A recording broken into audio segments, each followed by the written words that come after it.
The spring sun beat down mercilessly on the dusty platform of Hamilton, Nevada's train station, as Vaughn Foster wiped his brow with a worn handkerchief, his heart hammering against his ribs like a wild mustang.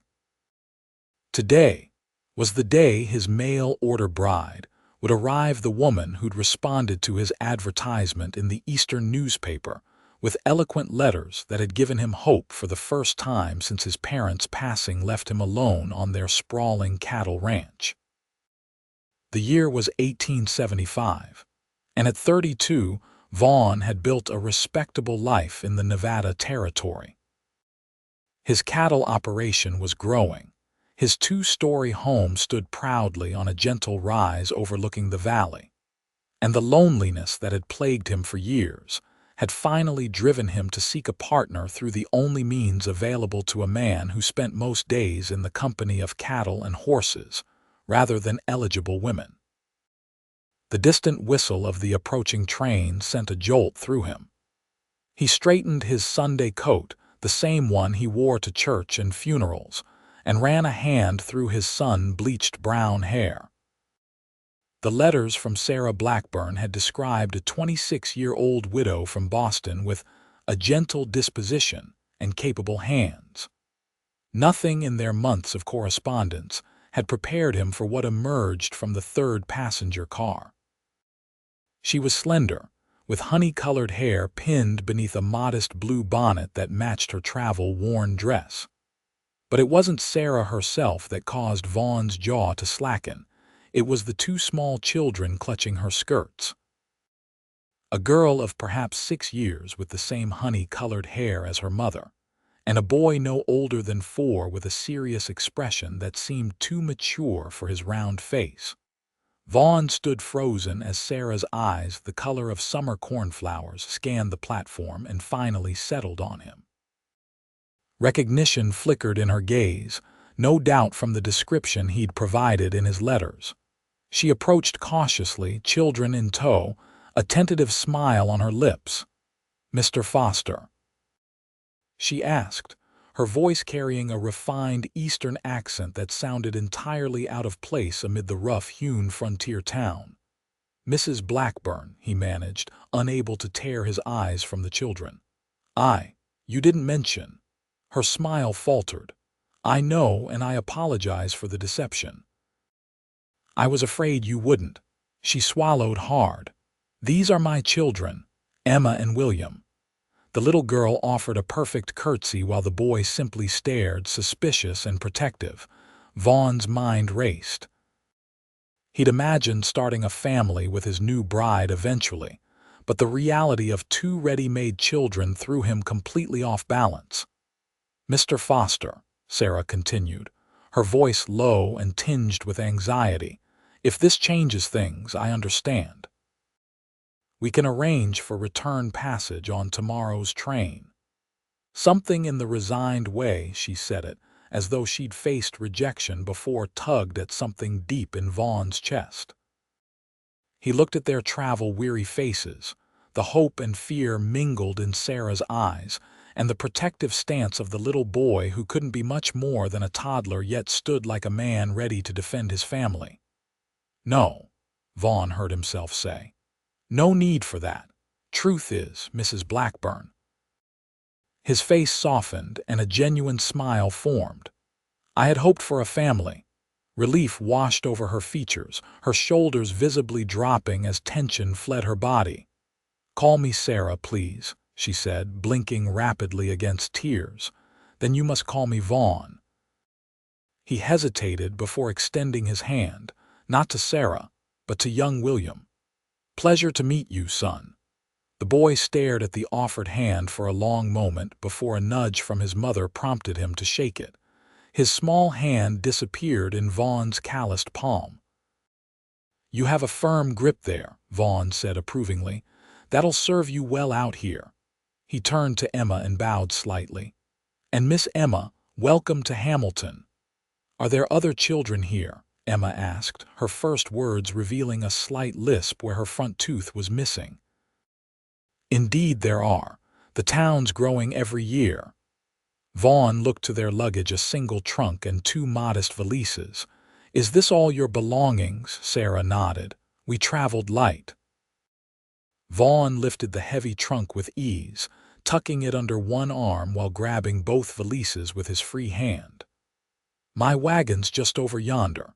It's about an hour's ride to the ranch."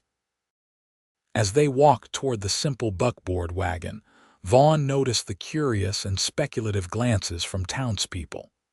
News of his mail-order bride had spread through Hamilton like wildfire. The addition of 2 children would be all anyone talked about by supper time. "Your letters didn't mention children," Vaughn said quietly as he helped Sarah onto the wagon seat. It wasn't an accusation, merely a statement of fact. Sarah settled her skirts, watching as Vaughn lifted Emma and then William into the back of the wagon where he'd arranged clean straw covered with a blanket for comfort. "I was afraid," she admitted as he climbed up beside her. "After my husband died of influenza 2 winters ago, I found myself in difficult circumstances." Her voice dropped to ensure the children couldn't hear. "His debts were substantial. I lost our home, and no respectable positions were open to a widow with young children. I saw your advertisement and thought perhaps—" She twisted her gloved hands in her lap.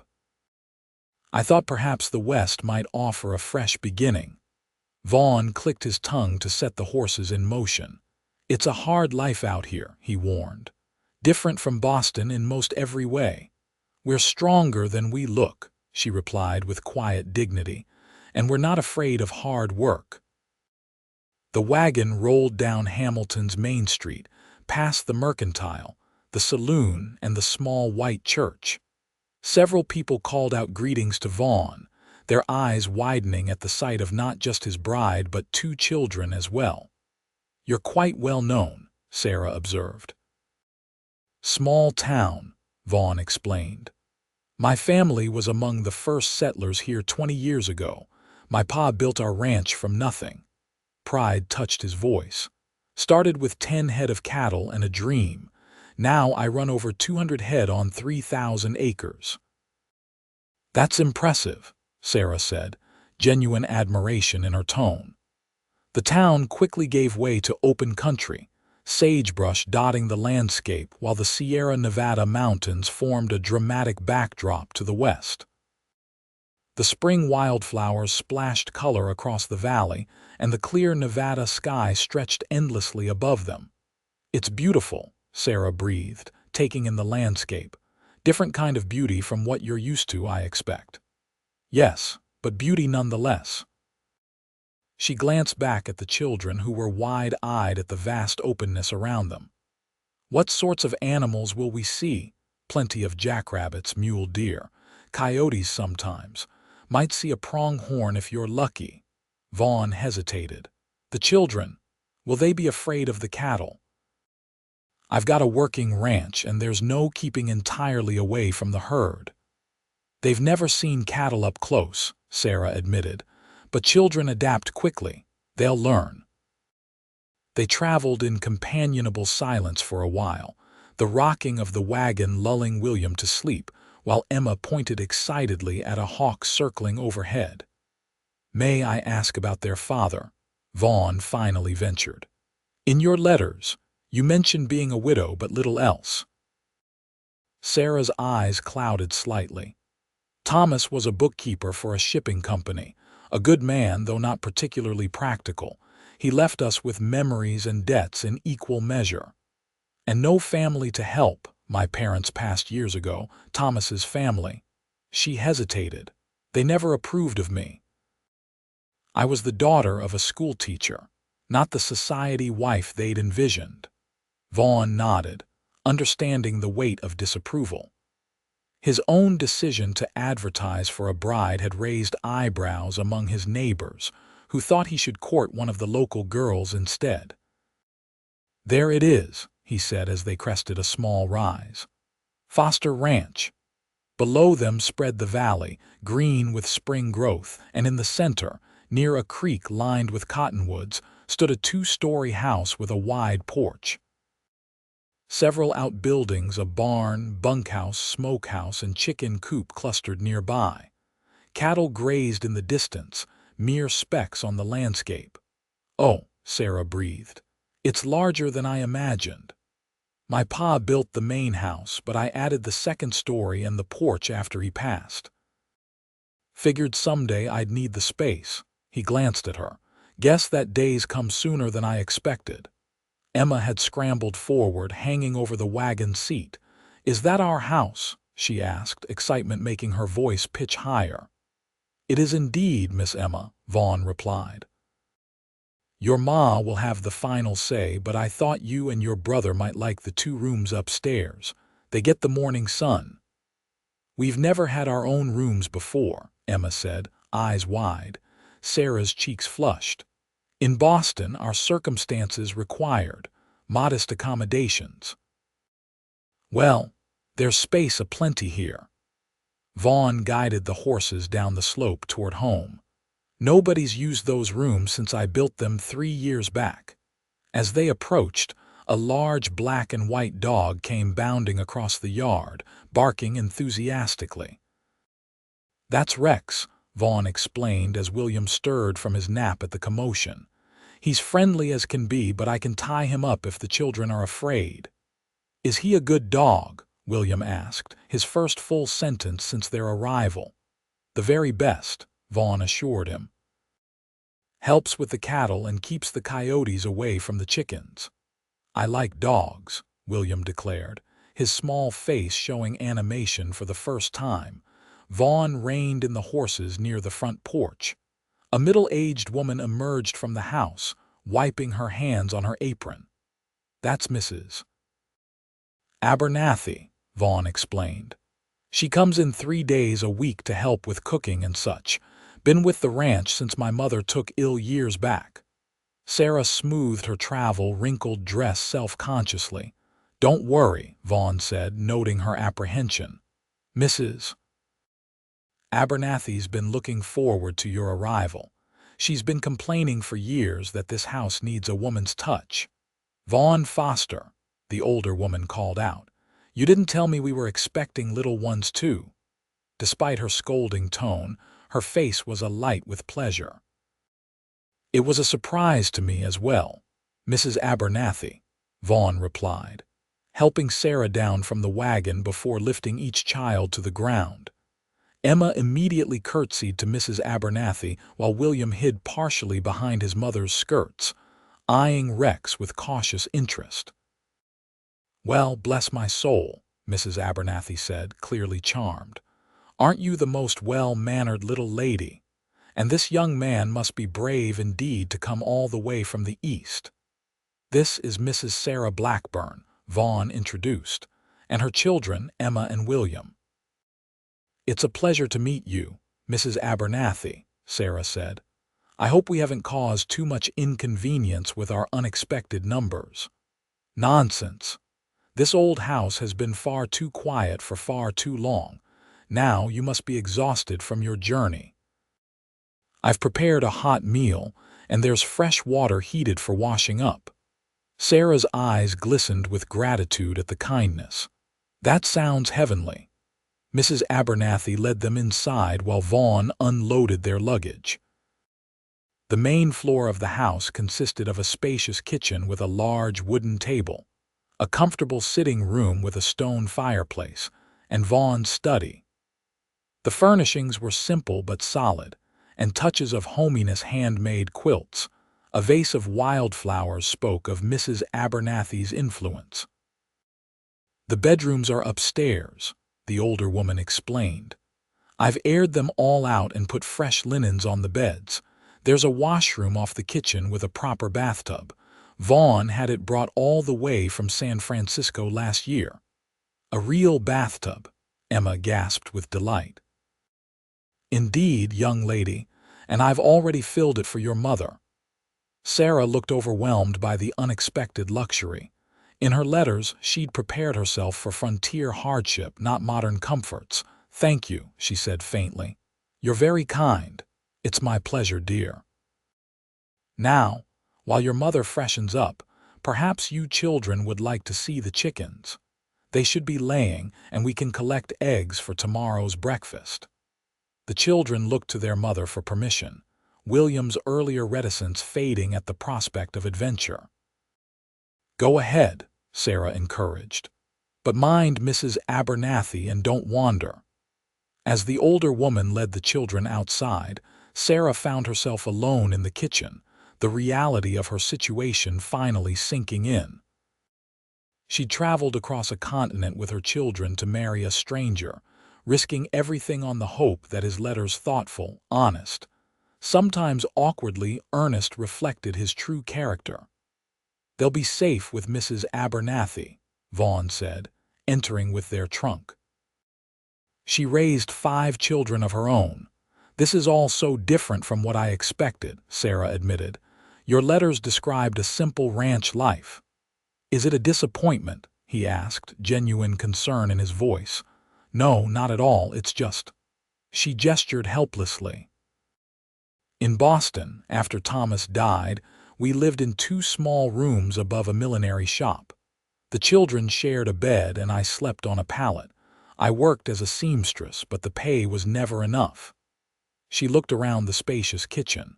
"This feels like a palace in comparison."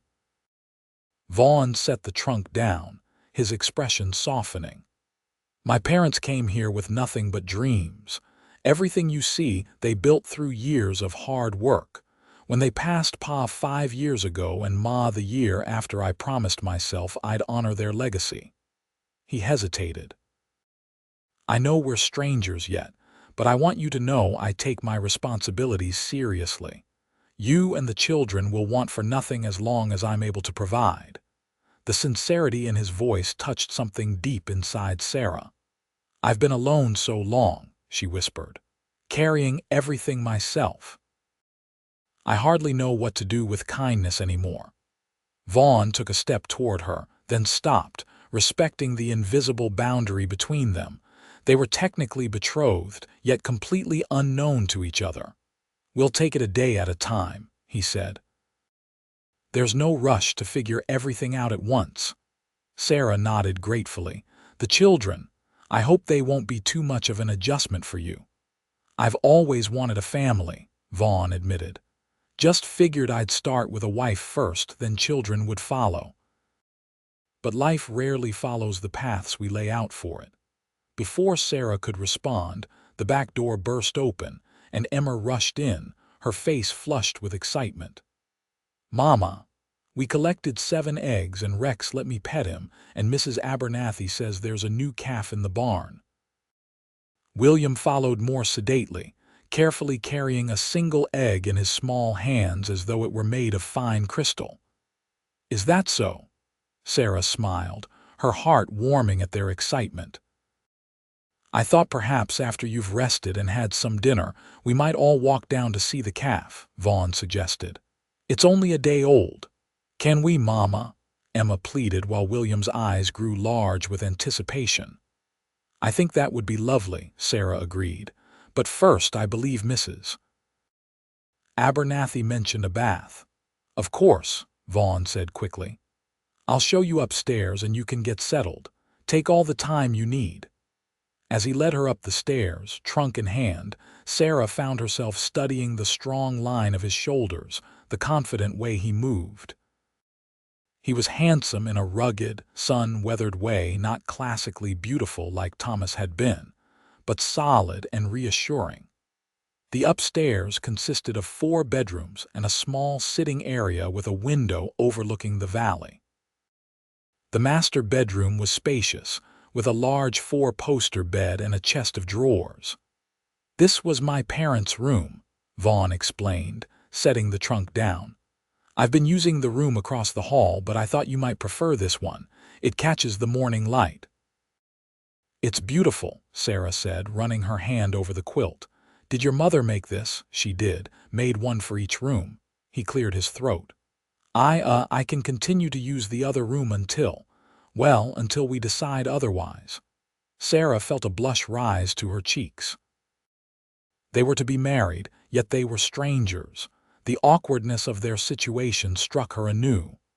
"I appreciate that," she said softly, "and I appreciate your understanding about the children." "They seem like fine young ones," Vaughn said. "The boy's got a serious look about him." "William had to grow up too quickly after his father died," Sarah explained. "He took it upon himself to be the man of the family, even at 3 years old." Vaughn nodded in understanding. "Well, he can ease that burden now. There's time for him to be a boy again." The thought brought unexpected tears to Sarah's eyes, which she quickly blinked away.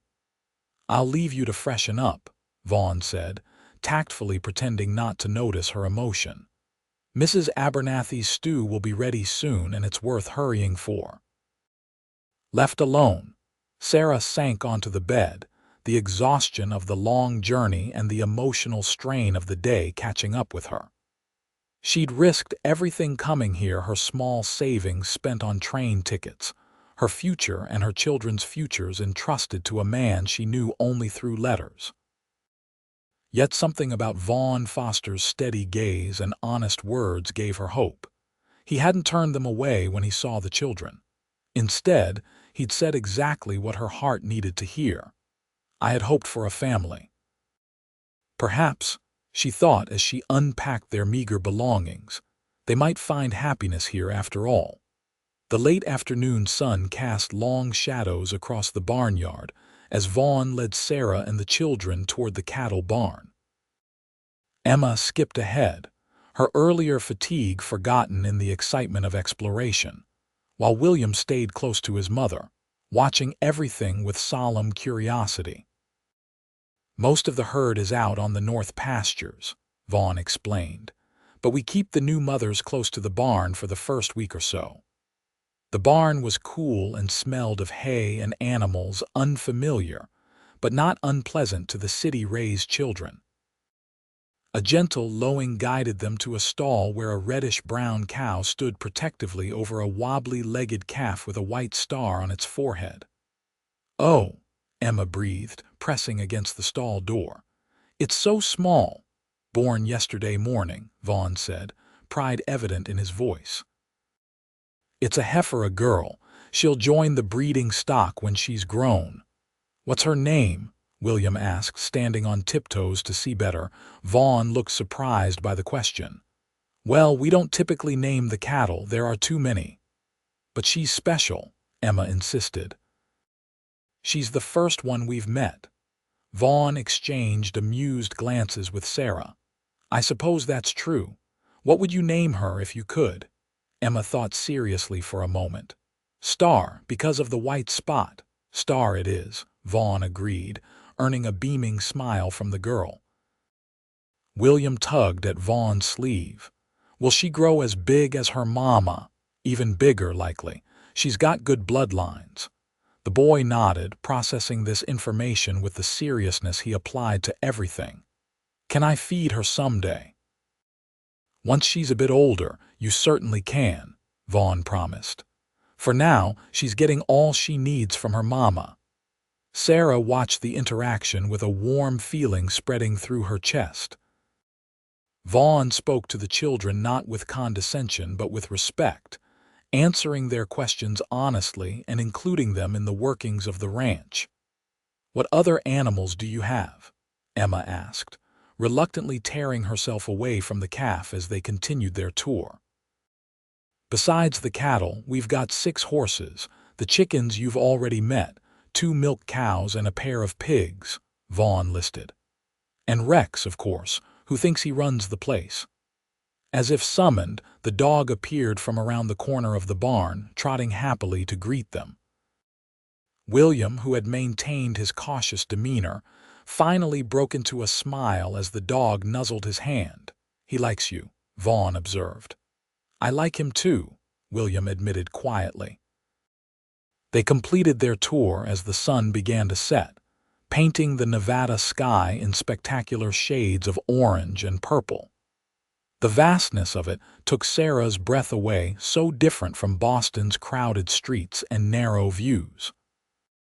"It's the prettiest thing I've ever seen," Emma declared, staring at the sunset. "Wait till you see the stars," Vaughn told her. Out here, away from city lights, they're bright enough to read by on a clear night. By the time they return to the house, Mrs. Abernathy had dinner waiting, a hearty beef stew with freshly baked bread and preserved peaches for dessert. The children, despite their excitement, were fading fast, their eyes growing heavy even as they tried to stay awake. "I should get them to bed," Sarah said after William nearly fell asleep in his dessert. "It's been a long day for them." "Of course," Vaughn agreed. "Mrs. Abernathy prepared their rooms. I hope they'll be comfortable." Sarah carried William while Emma trudged sleepily beside her up the stairs. The children's rooms were small but cozy, each with a window overlooking the ranch and one of Mrs. Abernathy's handmade quilts on the bed. Emma was too tired to even marvel at having her own room, falling asleep almost as soon as her head touched the pillow. William stirred briefly as Sarah tucked him in. "Mama," he murmured, "is this our home now?" "Yes, sweetheart," she whispered. "I think it is. Mr. Foster is nice," he said, his eyes already closing again. "Not scary like Mr. Jenkins." Sarah's heart contracted at the mention of her former landlord, whose cruelty had been one of many factors driving her decision to seek a new life in the West. "Yes, he is very nice." When she returned downstairs, she found Vaughn in the sitting room, a ledger open on his lap and a pencil in hand. He set them aside when she entered. "The children are asleep," she reported, settling into a chair across from him. "Thank you for being so kind to them today. They've had few men in their lives who showed them such consideration." "They're good children," Vaughn said simply. "You've raised them well, especially under difficult circumstances." A comfortable silence fell between them, broken only by the occasional pop from the fireplace. Outside, the vast Nevada night enveloped the ranch, stars emerging in the darkened sky just as Vaughn had promised. "I suppose we should discuss practicalities," Sarah finally said. "In your letters, you mentioned a preacher who visits monthly." Vaughn nodded. "Reverend Michaels. He serves several small communities in the area. He'll be in Hamilton next Sunday." "And the arrangement we discussed in our letters, does it still stand, even with the children?" Sarah's voice held a note of vulnerability. "Of course," Vaughn assured her. "I meant what I said at the station. I'd hoped for a family and now one has arrived." He hesitated. "I know this isn't conventional and we're still strangers to each other. But I believe we can build something good here, something that benefits us all." Sarah studied him in the firelight, this man who had opened his home and his heart to 3 strangers based on nothing more than letters and faith. "I believe so too," she said softly. The next morning dawned clear and bright, sunlight streaming through the windows of the master bedroom, where Sarah had slept more soundly than she had in years. The comfort of the bed, the absolute quiet of the countryside, and the knowledge that her children were safe had combined to give her a deep, restful sleep. She dressed quickly, aware that ranch life likely started early, and found her way downstairs to the kitchen where Vaughn was already at the table, a cup of coffee in hand. "Good morning," he greeted her. "I hope you slept well." "Better than I have in a very long time," she admitted, accepting the cup of coffee he poured for her. "Are the children still asleep? Last I checked. Thought I'd let them rest after their journey." He nodded toward the stove. "There's porridge keeping warm if you're hungry." Sarah served herself, marveling at the simple luxury of abundant food. "What are your plans for today?" "I need to ride out to check the north herd," Vaughn explained. "One of my hands reported a break in the fence line that needs mending. You have hired help?" Sarah asked, realizing how little she actually knew about the ranch operations. 2 full-time hands brothers, Joe and Tom Wilson. They bunk in the small house beyond the barn. Good men, been with the ranch for years. He sipped his coffee. "There's a third man, Miguel Ortiz, who comes seasonally for the cattle drive and branding. Sarah nodded, trying to organize this new information in her mind. And what are Mrs. Abernathy's usual duties? She comes Monday, Wednesday, and Friday for cooking and laundry. The rest has been my responsibility, though I'm no hand with a darning needle. Well, that's something I can certainly help with, Sarah offered. I was a seamstress in Boston. Vaughn's face brightened. That would be a blessing. I've got shirts with more patches than original fabric. He hesitated. I don't expect you to take over everything at once. Take time to settle in, get your bearings. I appreciate that, but I'm not afraid of work, Sarah assured him. Perhaps today the children and I could explore the house and gardens. Tomorrow I can begin to take on more responsibilities. A pattering of small feet on the stairs announced Emma's arrival. Her honey-colored hair mussed from sleep, but her eyes bright with excitement. "Good morning," she chirped, climbing onto a chair. "Is William still sleeping?" "It seems so," Sarah smiled, serving her daughter some porridge. "Did you sleep well in your new room?" "I dreamed I was riding on Star's back," Emma reported seriously. "All across the fields," Vaughn chuckled. "Cattle aren't for riding, little one. But perhaps someday soon we can find you a gentle pony to learn on." Emma's eyes grew round. "A pony of my very own. We'll see," Sarah interjected before Vaughn could make promises she wasn't sure they could keep. "There's much to learn about ranch life first." Vaughn nodded in understanding. "Your mother's right. Learning to care for animals comes before riding them." William appeared in the doorway, his small face still creased with sleep. Unlike his sister, he approached the morning cautiously, climbing into the chair beside his mother and leaning against her arm. "Morning, young man," Vaughn greeted him. "Hungry for breakfast?" William nodded silently, watching as Sarah prepared a small bowl of porridge for him. "I was telling your mother I need to ride out to the north pasture today," Vaughn continued, addressing both children. "But tomorrow, if you'd like, I can show you more of the ranch, maybe introduce you to the horses." "Real horses," Emma gasped, practically bouncing in her seat. "The very same ones you saw yesterday," Vaughn confirmed with a smile. "Will you ride a horse today?" William asked, his first words of the morning. "I will, my gelding Thunder." "Is he fast?" the boy wondered, a spark of interest lighting his serious eyes. "Fast enough," Vaughn assured him. "Perhaps the fastest horse in the county, though Mr. Henderson over at the next ranch might argue that point." The conversation continued comfortably as they ate, Vaughn answering the children's endless questions with patience. Sarah watched the interaction with growing warmth in her heart. In Boston, Thomas had often been irritated by the children's curiosity, finding their questions tiresome after a long day of work.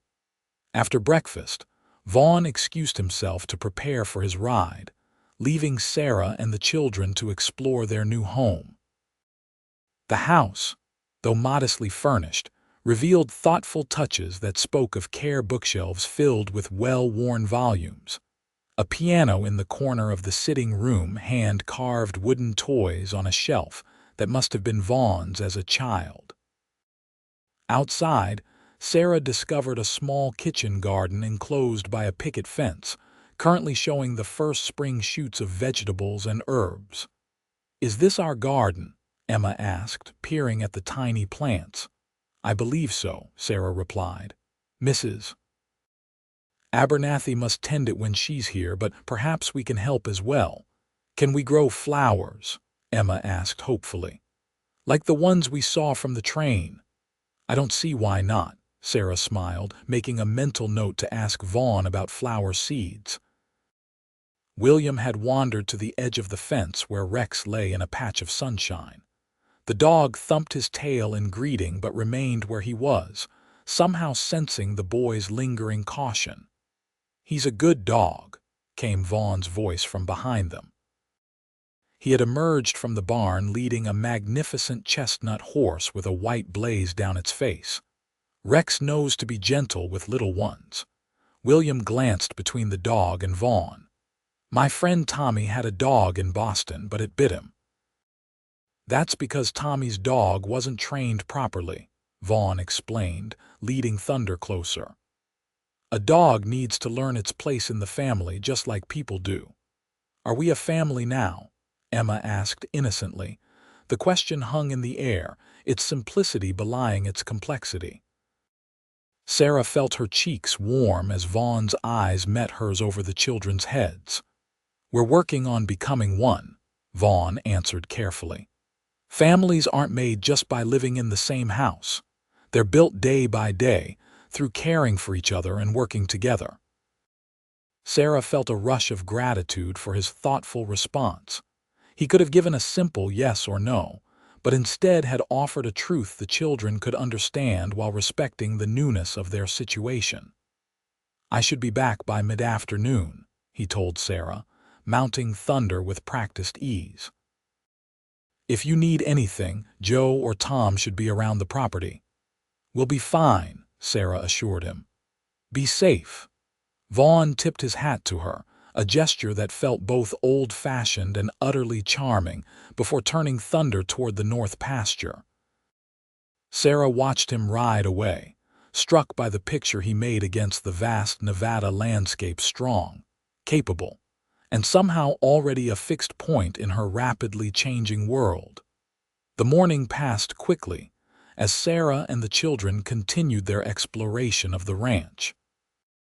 They discovered a small creek that ran behind the property, its banks lined with cottonwood trees just beginning to leaf out in the spring warmth. Emma waded cautiously at the edge while William constructed an elaborate dam of pebbles and twigs. Sarah sat on a sun-warmed rock, watching them play with a lightness in her heart she hadn't felt in years. In Boston, their cramped living quarters and her constant work had left little time for such simple pleasures. Here, with the vast Nevada sky above and the gentle sounds of the creek beside them, she could almost believe in new beginnings. They returned to the house for a simple lunch of bread, cheese, and apples that Mrs. Abernathy had left for them. Sarah was just settling the children for an afternoon rest when hoofbeats in the yard announced a visitor. From the window, she saw a woman dismounting from a dappled gray horse. The stranger was perhaps a few years older than Sarah, dressed in practical riding clothes with her dark hair braided and pinned beneath a wide-brimmed hat. "Stay here," Sarah instructed the children. "I'll see who's calling." She smoothed her skirts and patted her hair before opening the front door. The woman was already mounting the porch steps, a friendly smile on her weathered face. "You must be Sarah," she greeted warmly. "I'm Eliza Henderson from the neighboring ranch. Thought I'd ride over and welcome you properly." "That's very kind," Sarah replied, somewhat taken aback by the informal visit. In Boston, social calls required invitations and proper planning. "Won't you come in? I can offer you tea." "That would be lovely, thank you."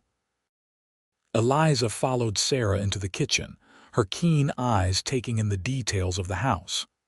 "Vaughn's done well with the place. It was much rougher when his parents were alive." "Did you know them well?" Sarah asked, putting the kettle on the stove. "Everyone knew everyone in these parts back then." "There were fewer of us." Eliza settled at the kitchen table with the comfortable ease of someone familiar with the house. "My husband Daniel's family and the Fosters arrived in the same wagon train back in '52. Our ranches have been neighbors ever since."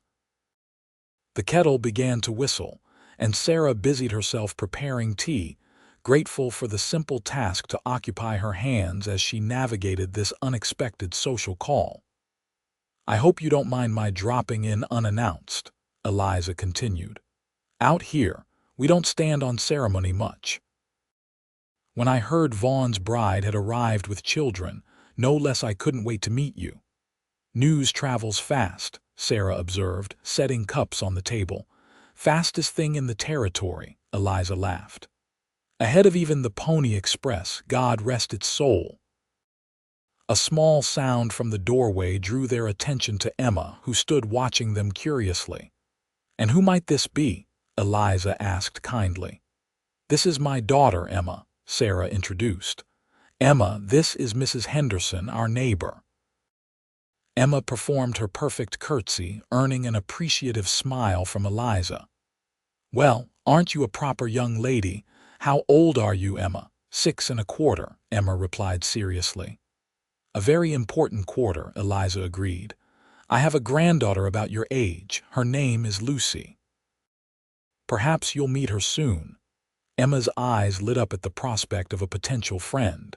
"Does she live on a ranch too?" "She does indeed. Her father, my son, runs our north section." Eliza turned back to Sarah as Emma, satisfied with this information, wandered back upstairs. "She's a beautiful child. Your son, too, I glimpsed him at the window." "William," Sarah supplied. "He's 4. They're both still adjusting to all the changes." "As are you, I imagine," Eliza said shrewdly. "Boston to Nevada is quite a leap." Sarah sipped her tea, considering her response. "It is, but sometimes a leap is necessary." "Indeed it is," Eliza agreed. "I came out here as a bride myself, though that was nearly 30 years ago. The territory was much wilder then." "Were you afraid?" Sarah asked, genuinely curious. "Terrified," Eliza admitted frankly. "I'd never been west of the Mississippi, and suddenly I was expected to make a home in what felt like the middle of nowhere." Her eyes crinkled with remembered amusement. "I cried myself to sleep for the first month. Then one morning I woke up, looked out at those mountains, and realized I couldn't imagine being anywhere else." Sarah felt a kinship with this straightforward woman. "I hope I adjust as well as you did." "You will," Eliza assured her. "Especially with Vaughn. He's a good man, solid, reliable. Not like some in these parts." She leaned forward conspiratorially. "Between us, there were plenty of local girls hoping to catch his eye. More than a few mothers were disappointed when he sent away for a bride instead." Sarah blinked in surprise. "But surely there must be eligible women closer than Boston." "Oh, there are, though not as many as men out here, but Vaughn's particular. Always has been." Eliza studied Sarah thoughtfully. "He must have seen something special in your letters." Before Sarah could formulate a response to this rather personal observation, the back door opened and Vaughn himself entered, looking surprised to find company in his kitchen. "Mrs. Henderson," he greeted, removing his hat. "I see you've met Sarah." "Indeed I have," Eliza replied, rising from her chair. "Just doing my neighborly duty, welcoming her to Hamilton." She turned to Sarah. "I should be getting back. Daniel will be wondering where I've gotten to. But please, consider yourself and the children invited to Sunday dinner after church. Nothing formal, just family gathering around the table." "That's very kind," Sarah said, genuinely touched by the invitation. "We'd be pleased to accept," Vaughn added, sharing a glance with Sarah that seemed to ask if she was comfortable with the arrangement. She nodded slightly, appreciating his consideration. After Eliza departed, Vaughn helped himself to a cup of cooling tea. "I hope she didn't overwhelm you. The Hendersons are good neighbors, but Eliza can be forthright." "I liked her," Sarah admitted. "It's refreshing after Boston society, where conversations are often exercises in saying nothing of substance as politely as possible." Vaughn laughed, a warm sound that Sarah found herself wanting to hear again. "Well, you won't find much of that out here. For better or worse, folks tend to speak their minds." She mentioned church on Sunday. "I assume you attend." "Most Sundays, yes. It's as much a social gathering as a religious one, chance for the community to come together." He studied her over the rim of his cup. "Does that suit you?" "You never mentioned your religious leanings in your letters." "I was raised in the church," Sarah confirmed. "After Thomas died, It was the church ladies who helped us through the worst times." She hesitated. "I should tell you the children haven't been officially baptized. Thomas always meant to arrange it, but life got in the way," Vaughn finished for her. "No matter. Reverend Michaels can perform the ceremony when he's next here if you wish it." "I would, yes." She paused, then added, "Eliza also mentioned that you could have had your pick of local girls. That you sent away for a bride instead." Vaughn's cheeks reddened slightly above his beard. "Mrs. Henderson has always been free with other folks' business." "I'm curious," Sarah pressed gently. "Why did you?" He set down his cup, considering his words carefully. "The local girls. I've known most of them since they were children. They're fine women, but—" He struggled to articulate his thoughts. "In your letters, there was something, a strength, a determination. You wrote about wanting not just security but partnership, about building something meaningful together." His eyes met hers directly. "That's what I want too." The honesty in his gaze made Sarah's heart beat faster. "Even with unexpected children in the bargain." "Especially with them," Vaughn said firmly. "A house needs children to make it truly a home." Sarah felt a warmth spreading through her chest that had nothing to do with the tea. "Thank you for saying that." The moment stretched between them, comfortable yet charged with possibility, until a thump and giggle from upstairs broke the spell. "I should check on them," Sarah said, rising from her chair. "William sometimes gets overexcited during rest time." "And I should finish the barn chores before dinner," Vaughn replied. As they parted in the hallway, he added, "I'm glad Eliza came by. It's important to me that you feel welcome here, not just in this house, but in the community." "I'm beginning to," Sarah admitted. And surprisingly, it was true. The days leading up to Sunday fell into a gentle rhythm as Sarah and the children adjusted to ranch life. Mornings began early, with Vaughn often already out tending to animals by the time Sarah prepared breakfast. The children quickly adapted to the freedom of country living, spending hours exploring the safe areas Vaughn had designated for them, always under the watchful eye of Rex, who had appointed himself their guardian. Sarah learned the workings of the ranch house, grateful for Mrs. Abernathy's guidance on baking days and laundry techniques adapted for country living. The older woman was a treasure trove of practical knowledge, showing Sarah how to manage the wood stove and preserve the early spring vegetables from the garden. "You're a quick study, Mrs. Abernathy observed on Friday as Sarah successfully managed her first batch of sourdough bread. "Some city women take months to adjust." "Necessity is an excellent teacher," Sarah replied, thinking of the many skills she'd acquired after Thomas's death. "That it is," the older woman agreed. "And how are you finding our Mr. Foster?" The personal question caught Sarah off guard. "He's been very kind," she answered carefully. "Patient with the children and considerate of our adjustment." Mrs. Abernathy nodded approvingly. "He's a good man, though sometimes too solitary for his own good. Been alone too long since his parents passed." She kneaded her dough with practiced motions. "I was worried for him, to be honest. A man needs family around him, especially in this country." "We're not truly a family yet," Sarah felt compelled to point out. "The arrangement is still provisional." The older woman gave her a knowing look. "Maybe so on paper, but I've seen the way he watches you when you're not looking, and how those children are already winding themselves around his heart." She cut her dough into loaves with decisive strokes. "Some things grow faster in the Nevada sun, Mrs. Blackburn, not just plants." Sarah felt her cheeks warm at the implication but chose not to pursue the conversation further. Her feelings for Vaughn were still taking shape: admiration for his kindness, gratitude for his acceptance of her children, and yes, a flutter of attraction when their eyes met across the dinner table. But love. That seemed premature for a relationship not yet a week old. On Saturday, true to his word, Vaughn took the children to meet the horses properly.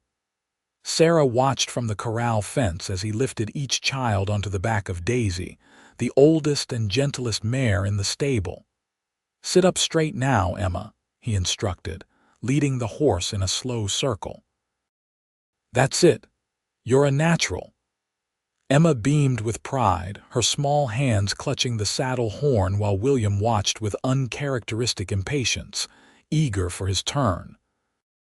"You're good with them," Sarah observed when Vaughn returned to the fence as Joe, the older Wilson brother, took over leading Daisy with Emma still perched proudly on her back. "Children are straightforward," Vaughn replied.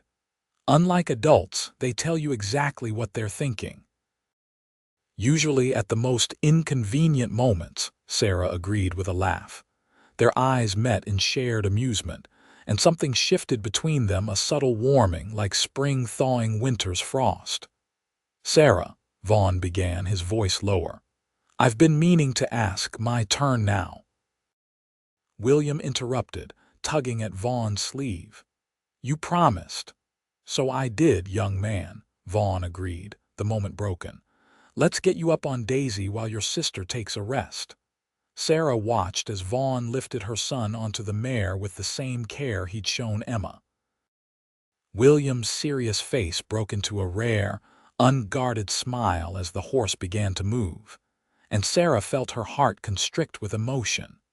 These small moments of joy had been so rare in Boston moments when her children could simply be children, unburdened by adult worries about food and shelter. She hadn't realized how much they'd all been missing until she saw it reflected in their faces here. Sunday dawned clear and warm, a perfect late spring day. Sarah dressed the children in their best clothes garments she had carefully mended and pressed the day before. She herself wore her one good dress, a navy blue wool that had been her church dress in Boston, though it felt overly formal compared to the simple cotton dresses she'd worn around the ranch all week. Vaughn appeared in the hallway as they descended the stairs, looking uncomfortable but handsome in a clean white shirt and dark waistcoat, his usually unruly hair slicked back with water. "You look very nice," Sarah told him, noting with amusement how he tugged at his collar. "Feel like I'm choking," he muttered, "but Mrs. Abernathy would have my hide if I showed up to church in my work clothes." His eyes traveled over Sarah and his expression softened. "You look beautiful." The simple compliment spoken without artifice brought warmth to Sarah's cheeks. "Thank you." The church in Hamilton was a simple white clapboard building with a modest steeple.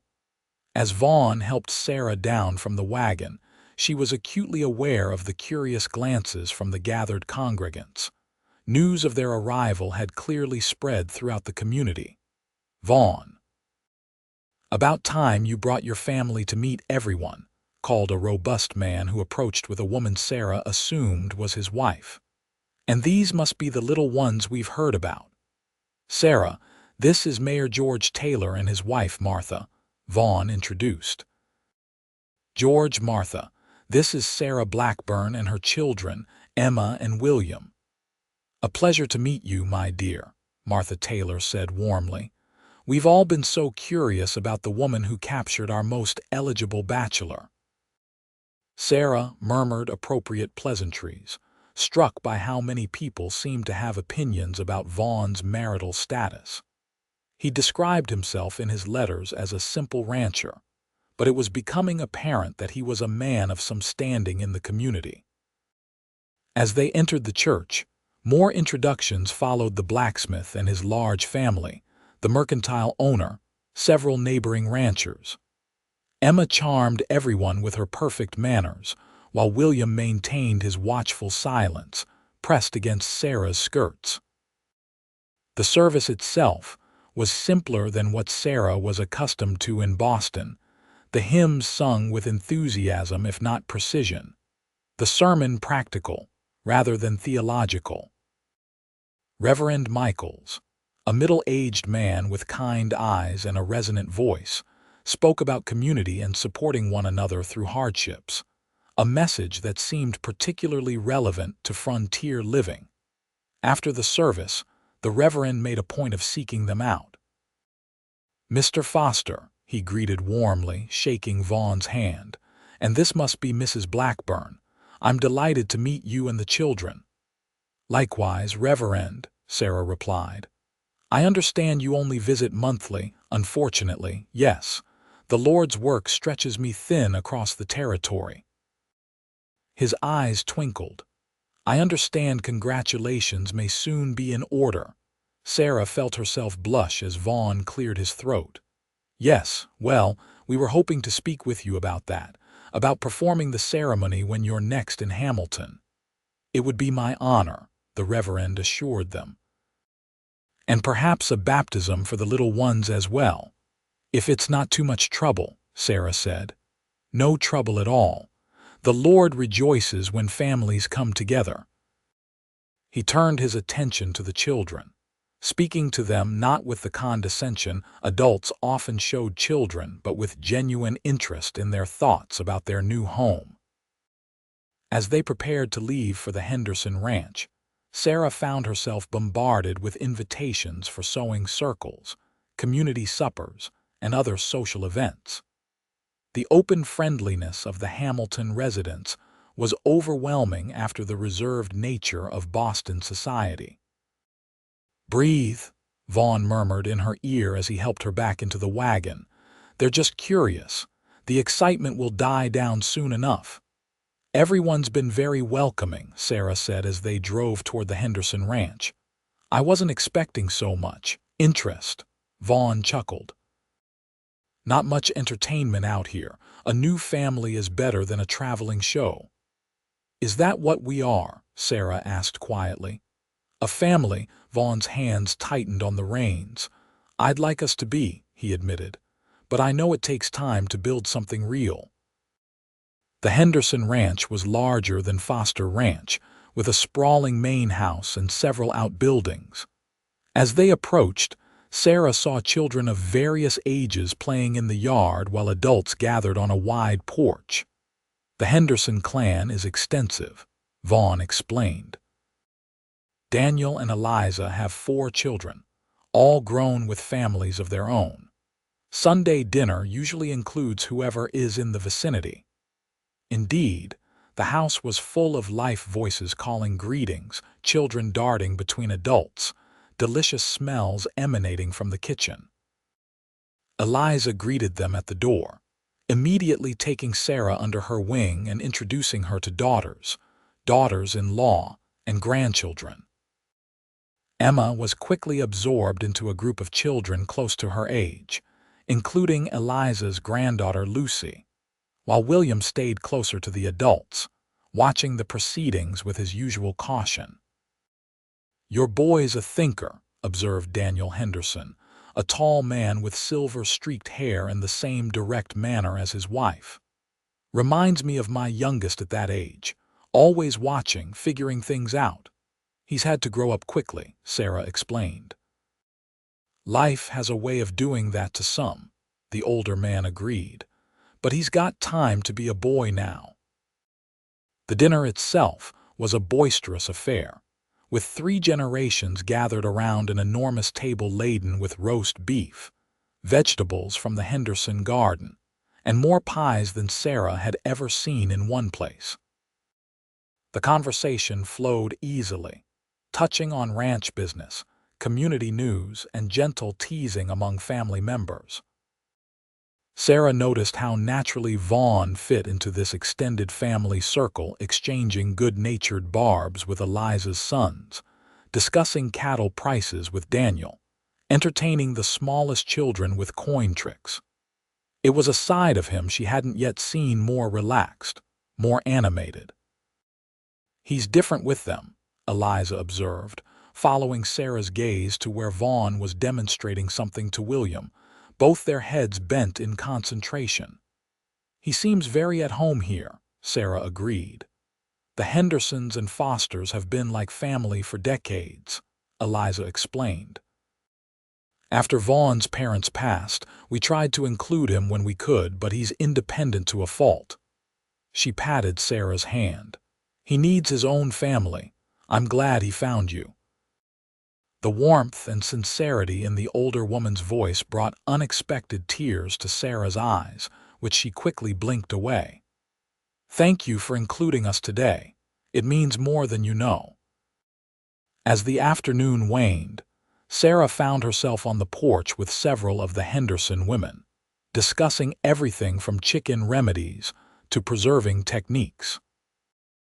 Emma had disappeared with the other children to explore the barn under the supervision of one of Eliza's grandsons, while William had surprisingly joined them, his reserve finally cracking under the persistent friendliness of Lucy Henderson.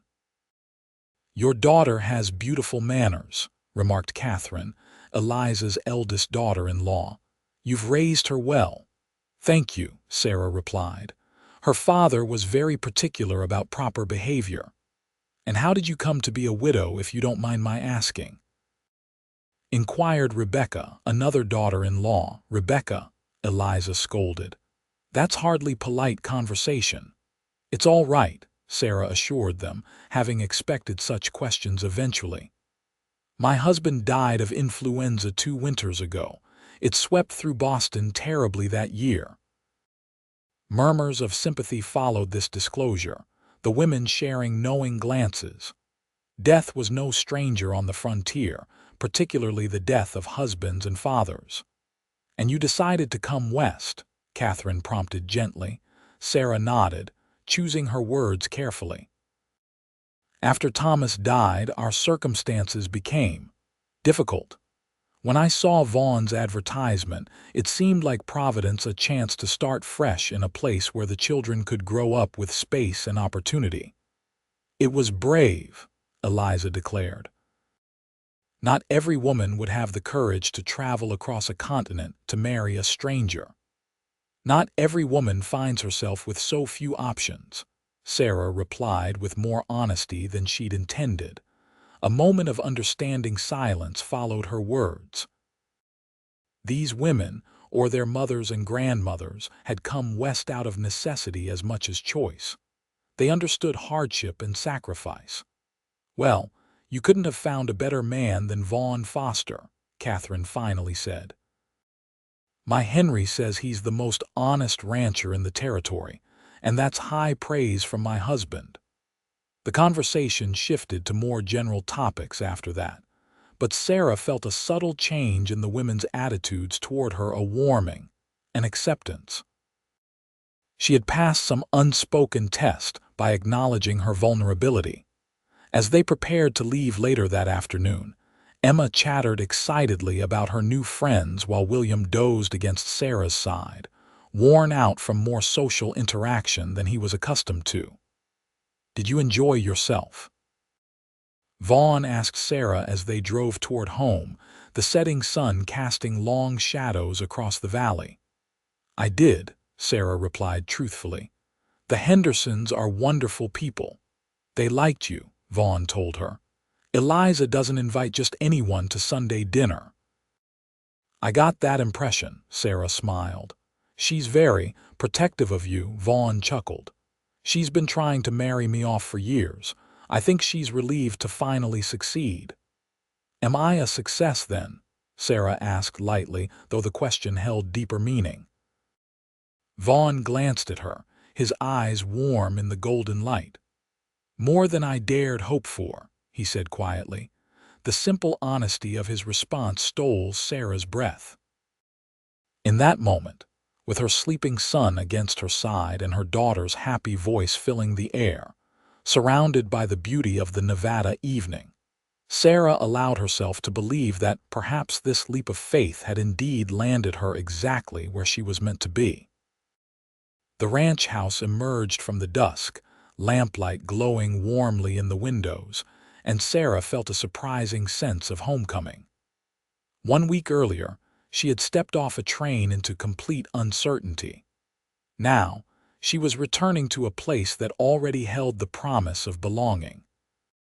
That night after the children were asleep, Sarah found Vaughn on the front porch, gazing at the star-filled sky. She joined him, wrapping a shawl around her shoulders against the evening chill. "The children are exhausted," she reported. Even Emma fell asleep mid-sentence.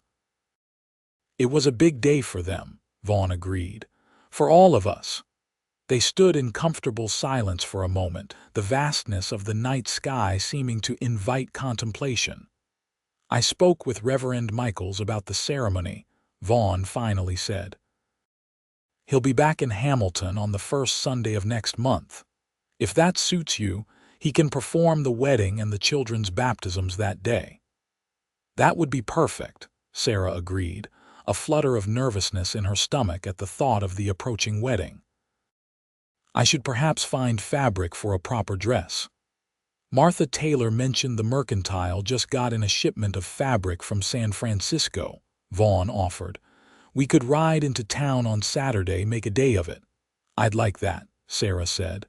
Another thought occurred to her. The children. "After the wedding, would you? That is, would it be appropriate for them to take your name?" Vaughn's expression in the dim light was difficult to read. "Is that what you want?" "I think it would give them a sense of belonging," Sarah explained. "Especially for William, he needs stability roots." "Nothing would make me prouder," Vaughn said, his voice rough with emotion. "If you're certain." "I am," Sarah assured him. She hesitated, then added, "They've taken to you so quickly, especially William. He's never responded to a man the way he does to you." "He's a fine boy," Vaughn said simply. "Both of them are wonderful children."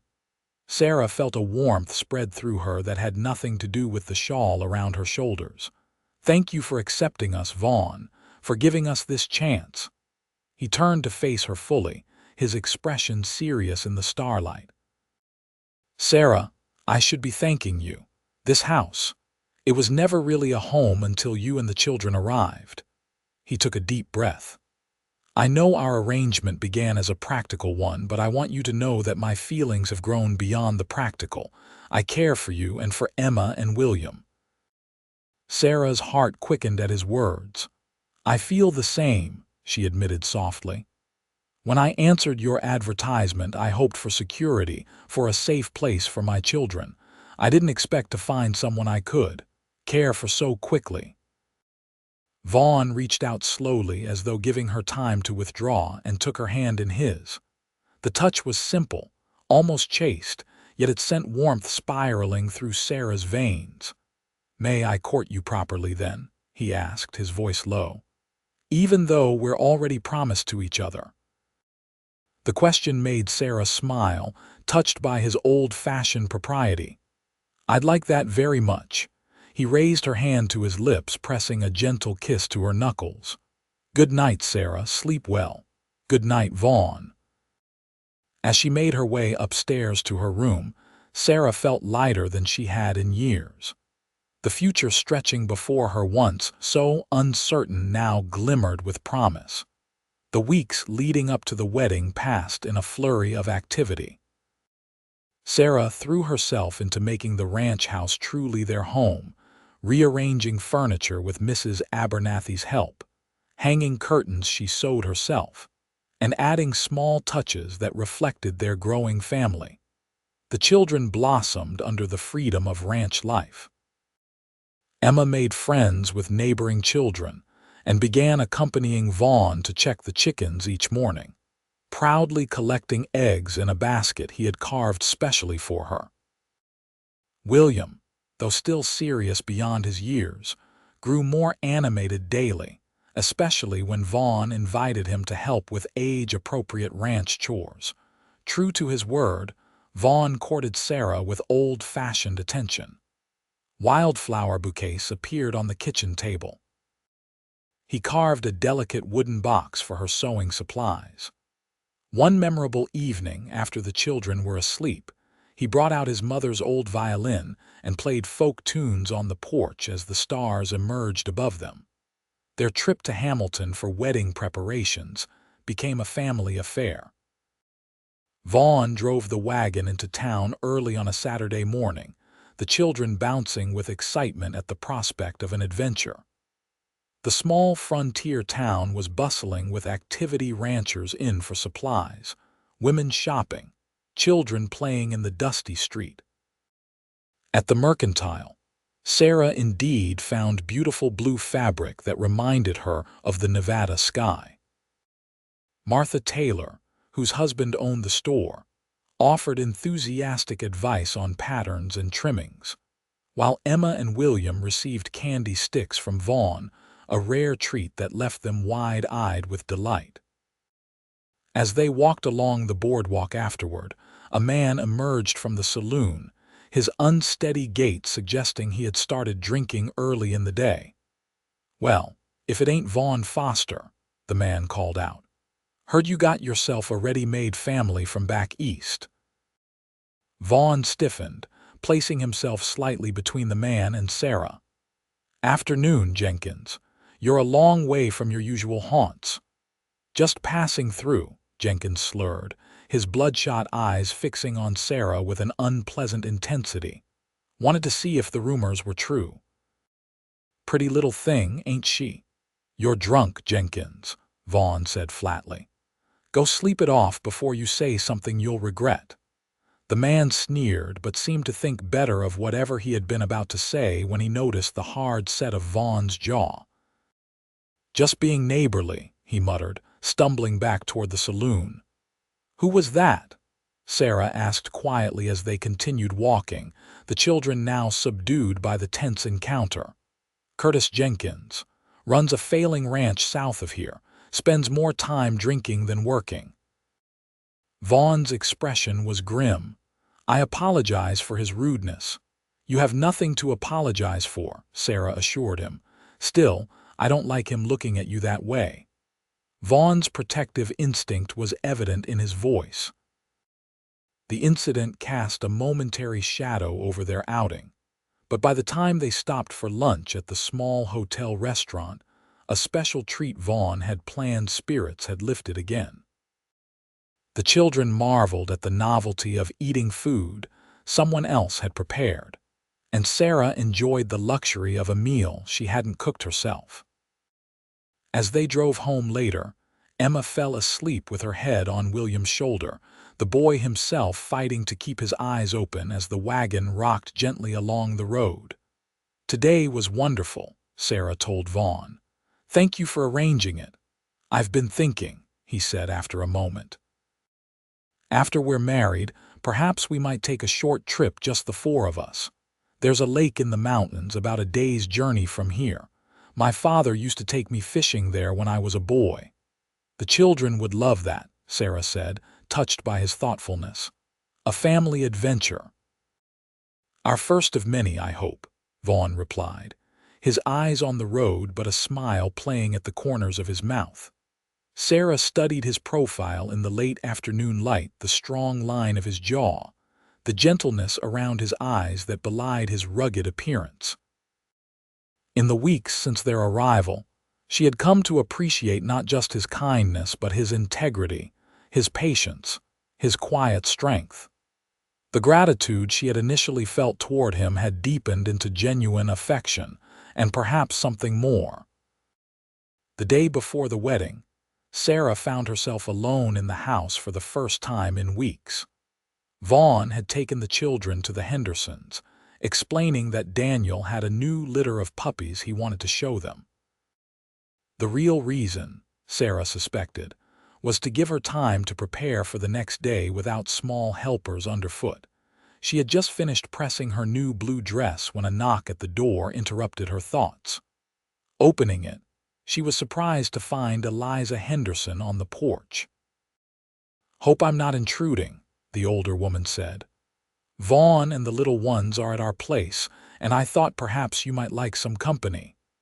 "Please come in," Sarah invited, genuinely pleased to see her. Over the past month, Eliza had become a valued friend and advisor, helping Sarah navigate the unfamiliar terrain of ranch life and frontier customs. "I brought you something," Eliza said, producing a small package wrapped in tissue paper.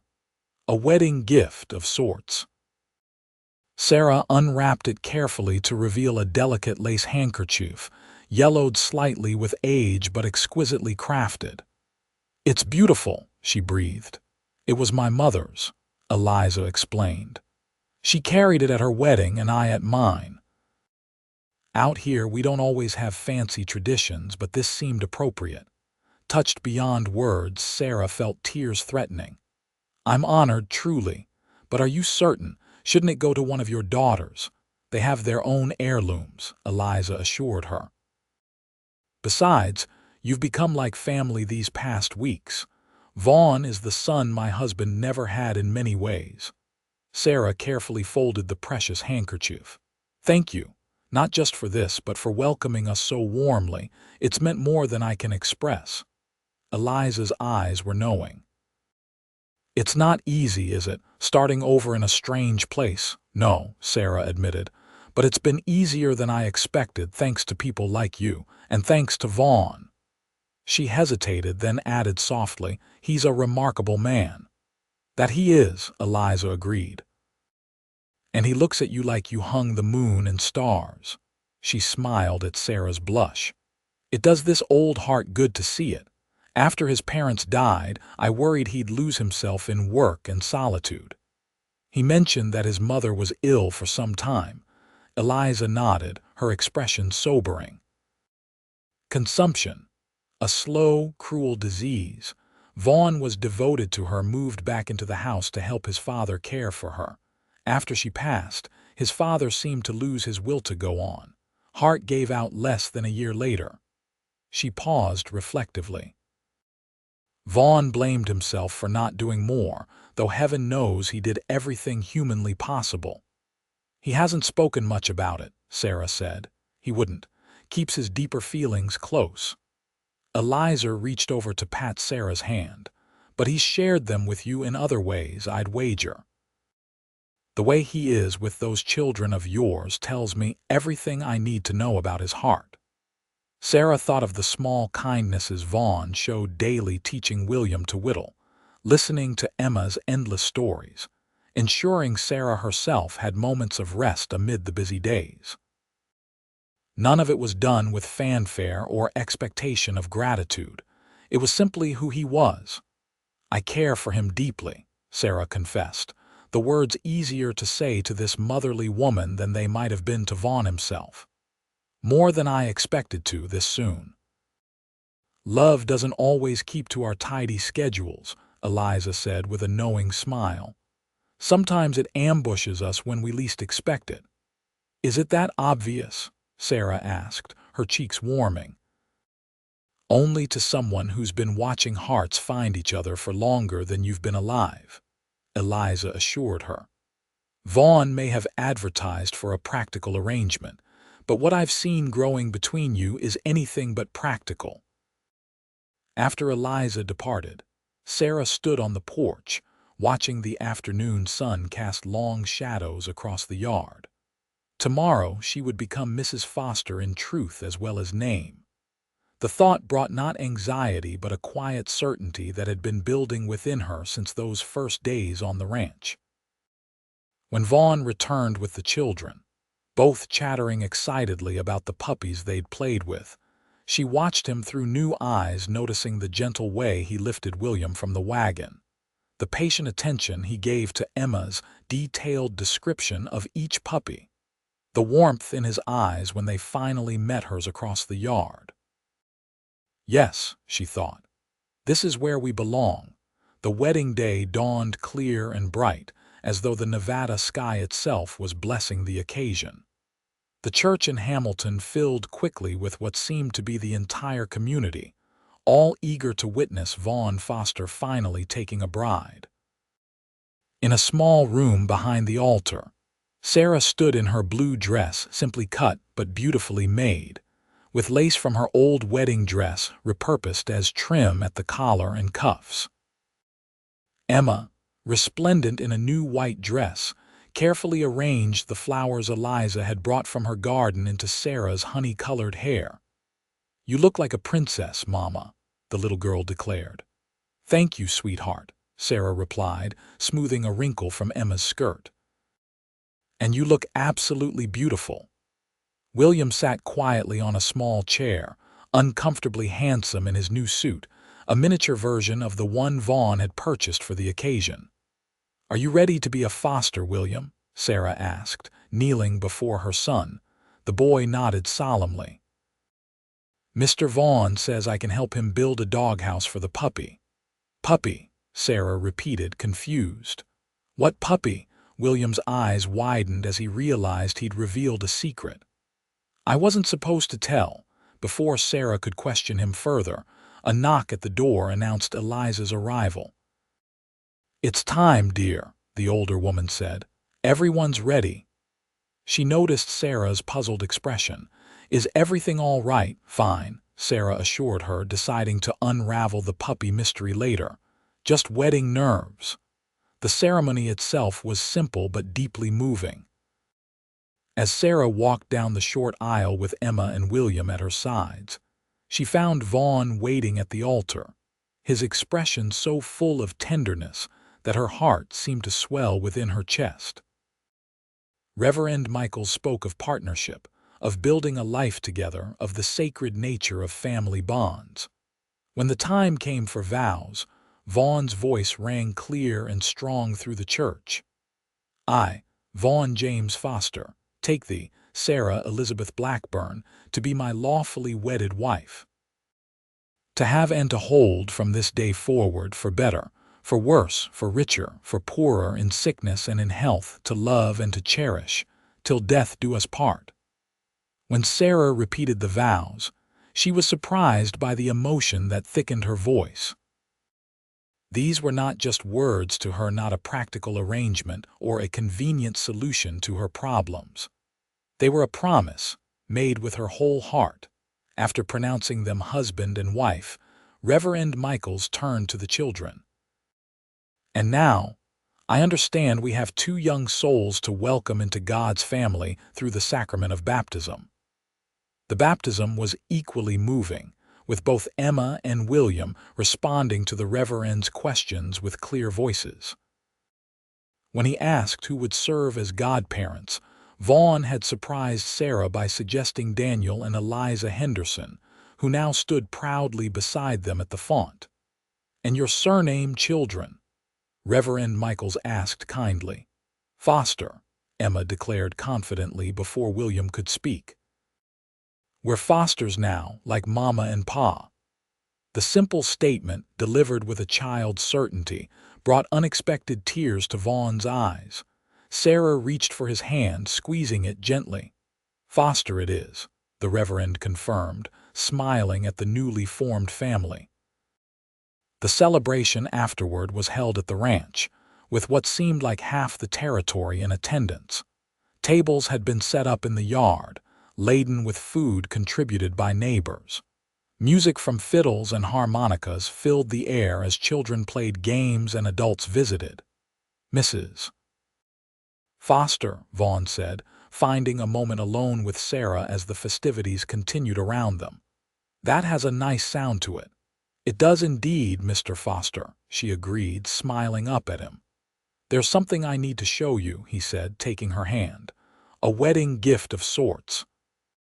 He led her toward the barn, where excited whispers from Emma and William could be heard.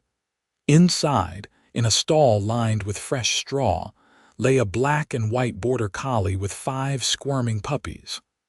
"One of Daniel Henderson's best dogs had a litter," Vaughn explained. "I thought perhaps the children might like to raise one. Good experience in responsibility." William and Emma were already kneeling beside the stall, enraptured by the tiny creatures. "So this is the puppy's secret," Sarah laughed, understanding William's earlier slip. "We wanted to surprise you, Mama," Emma explained. "Pa said we could pick one to keep after they're old enough to leave their mother." "That was very thoughtful," Sarah said, meeting Vaughn's eyes over the children's heads. "Thank you."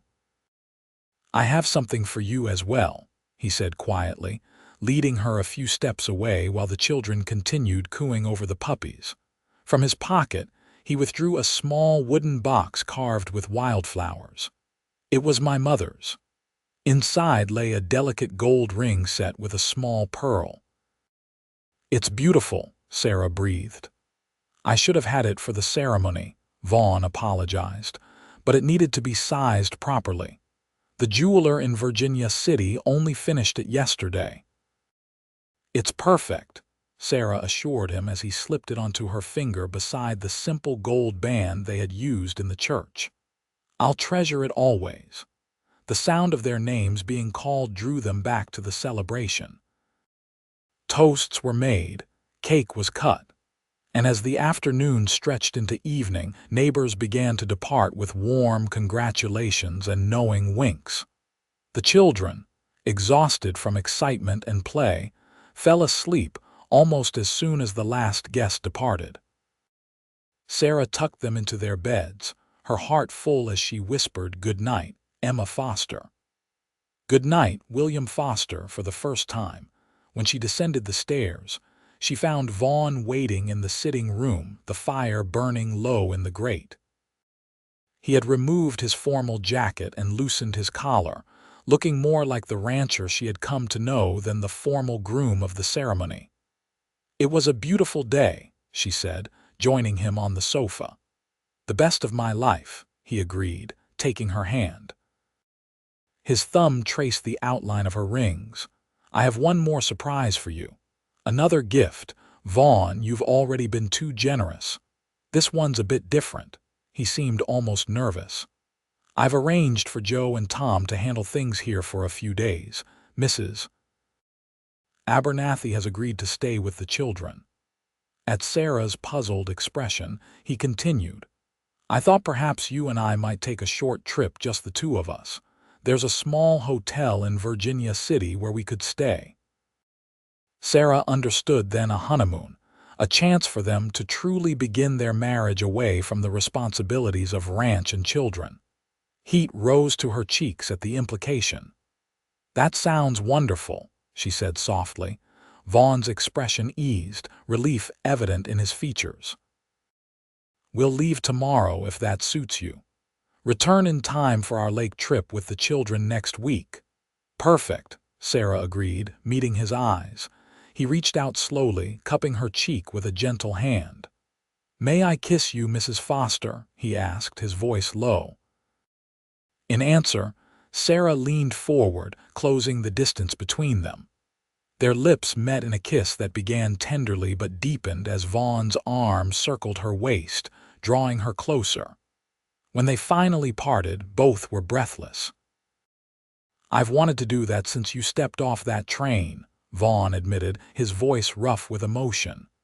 "Even with two unexpected children in tow," Sarah teased gently. "Especially then," he assured her. "The moment I saw the three of you, something just clicked into place. Like finding the missing piece of a puzzle I didn't know was incomplete." Sarah laid her head against his shoulder, contentment washing over her. "I felt it too. Not immediately, I was too nervous, too uncertain, but that first night when you showed such kindness to Emma and William, I began to hope." "And now?" Vaughn asked, his arms secure around her. "Now I know," Sarah said simply. "This is where we belong, with you, our family." Vaughn kissed her again, a promise and a seal on the day's vows. Outside, the Nevada night cloaked the ranch in peaceful darkness, stars bright in the vast sky.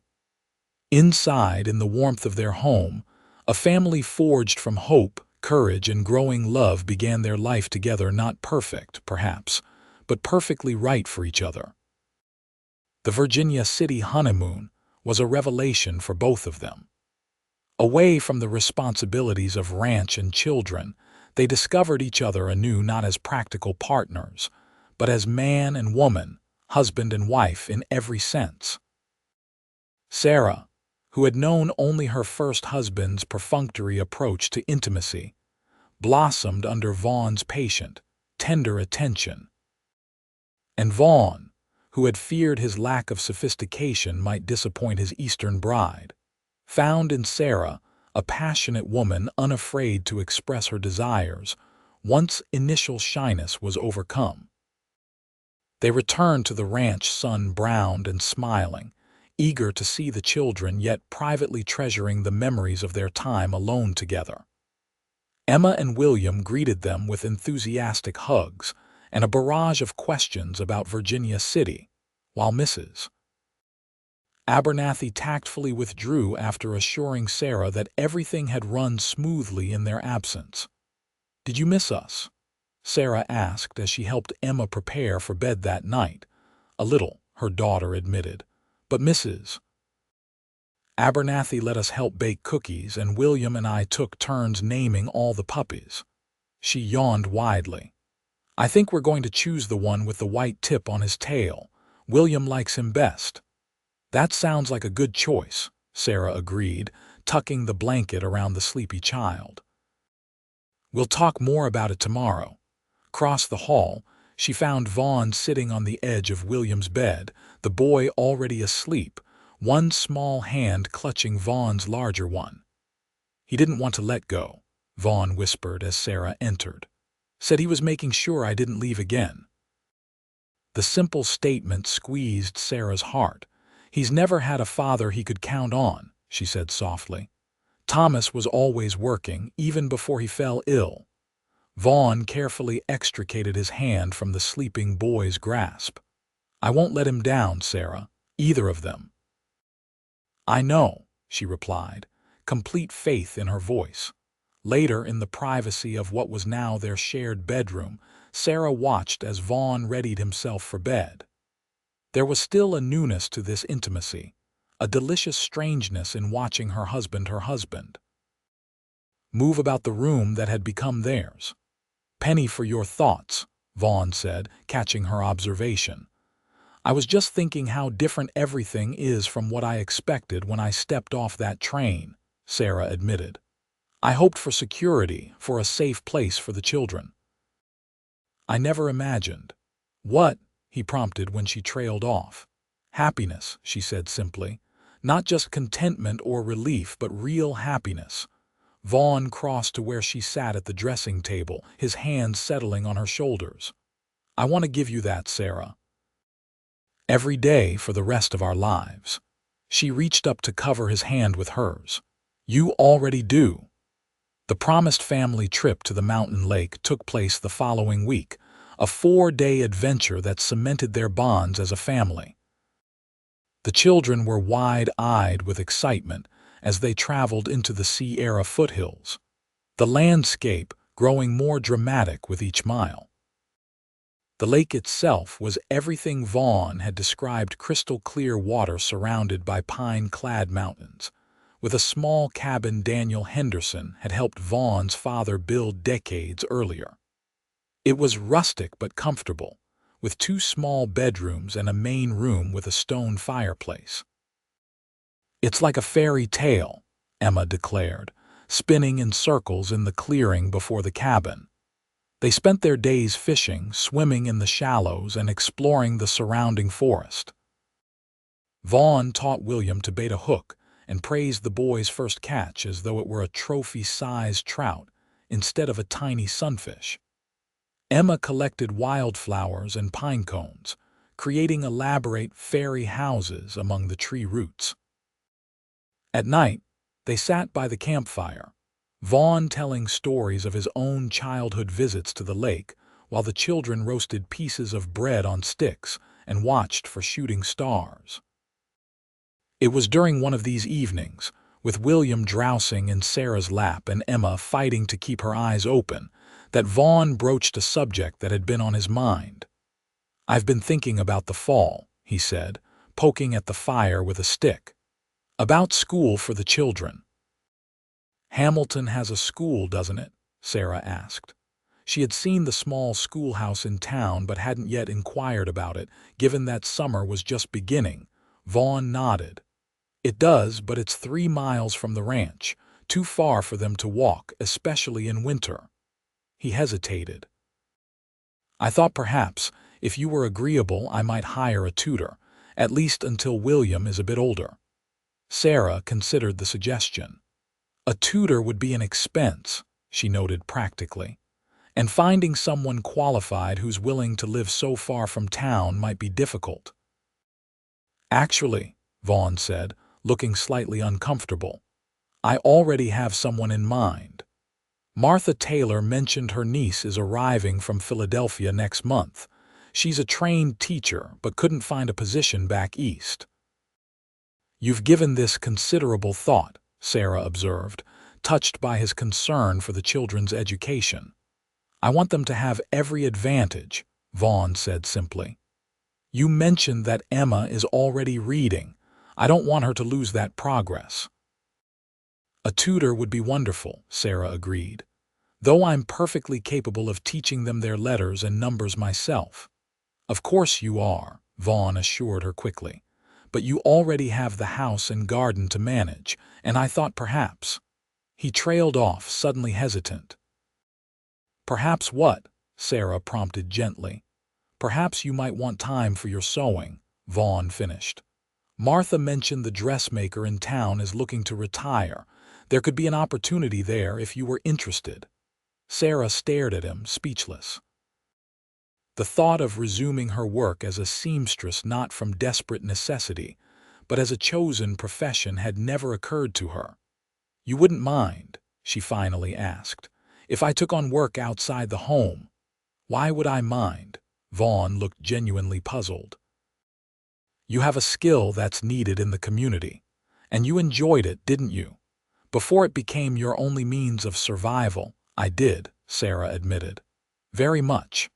But I assumed that as a rancher's wife my place would be solely at home. Vaughn's expression softened. Your place is wherever makes you happy, Sarah. The ranch will always need your attention, of course, but if sewing brings you joy, I'd never stand in the way of that. Emma stirred from her spot near the fire, momentarily distracting them both. Time for bed, I think, Sarah said, gathering the sleepy child into her arms. Later, after both children were tucked into the small trundle beds in the cabin's second bedroom, Sarah returned to the fire where Vaughn was banking the embers for the night. Did you mean what you said? She asked without preamble. About my work, every word, Vaughn assured her, straightening to face her. Sarah, when I sent that advertisement east, I wasn't looking for a servant or even just a mother for future children. I wanted a partner. He took her hands in his. If dressmaking is something you want to pursue, we'll make it work. Sarah felt tears prick her eyes at his understanding.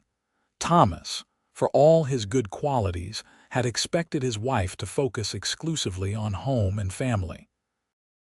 When financial necessity had forced her to take in sewing after his death, it had felt like a fall from proper womanhood, regardless of how much she had always loved creating with fabric and thread. Thank you, she whispered, rising on tiptoes to kiss him. Their return to the ranch coincided with the puppies being old enough to leave their mother. The children, after much solemn deliberation, chose the black and white male with a distinctive white-tipped tail, naming him Scout for his curious nature. He quickly became a beloved family member, trailing after William and Emma as they went about their daily adventures. The summer unfolded in a tapestry of long, sun-drenched days. Emma and William thrived under the freedom of ranch life, gaining healthy color in their cheeks and confidence in their bearing. William, in particular, blossomed from the serious, wary child who had arrived on the train into a more typical 4-year-old boy, full of energy and questions. Sarah found her place in the rhythm of ranch life, while maintaining her connection to Hamilton through weekly trips to town. Martha Taylor had indeed introduced her to the elderly dressmaker, who had been delighted to find someone with Sarah's skill to gradually take over her business. By midsummer, Sarah was spending 1 full day a week in town, meeting with clients and working on special orders. The tutor Vaughn had suggested, Miss Alina Price, arrived in August, a capable young woman of perhaps 25 with spectacles, and a no-nonsense demeanor that nonetheless concealed a genuine affection for children. She took up residence in the small guest room off the kitchen, quickly establishing a schoolroom in what had been Vaughn's study.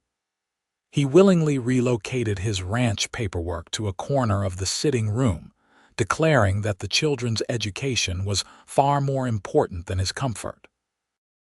Besides, he told Sarah with a wink, now I can work by the fire in winter. Life settled into a pleasant routine. Weekdays began with chores. Even the children had their assigned tasks, from collecting eggs to feeding Scout, followed by lessons with Miss Price until midday. Afternoons were for outdoor activities, with Vaughn often involving the children in age-appropriate ranch work. William proved to have a natural way with animals, while Emma demonstrated her mother's eye for detail, noticing things others overlooked. "That cow's limping," she announced one afternoon as Vaughn led them through the near pasture. Sure enough, when Vaughn investigated, he found a stone lodged in the cow's hoof, which would have caused significant problems if left untreated. "You've got sharp eyes, Emma Foster," he praised, lifting her onto his shoulders afterward.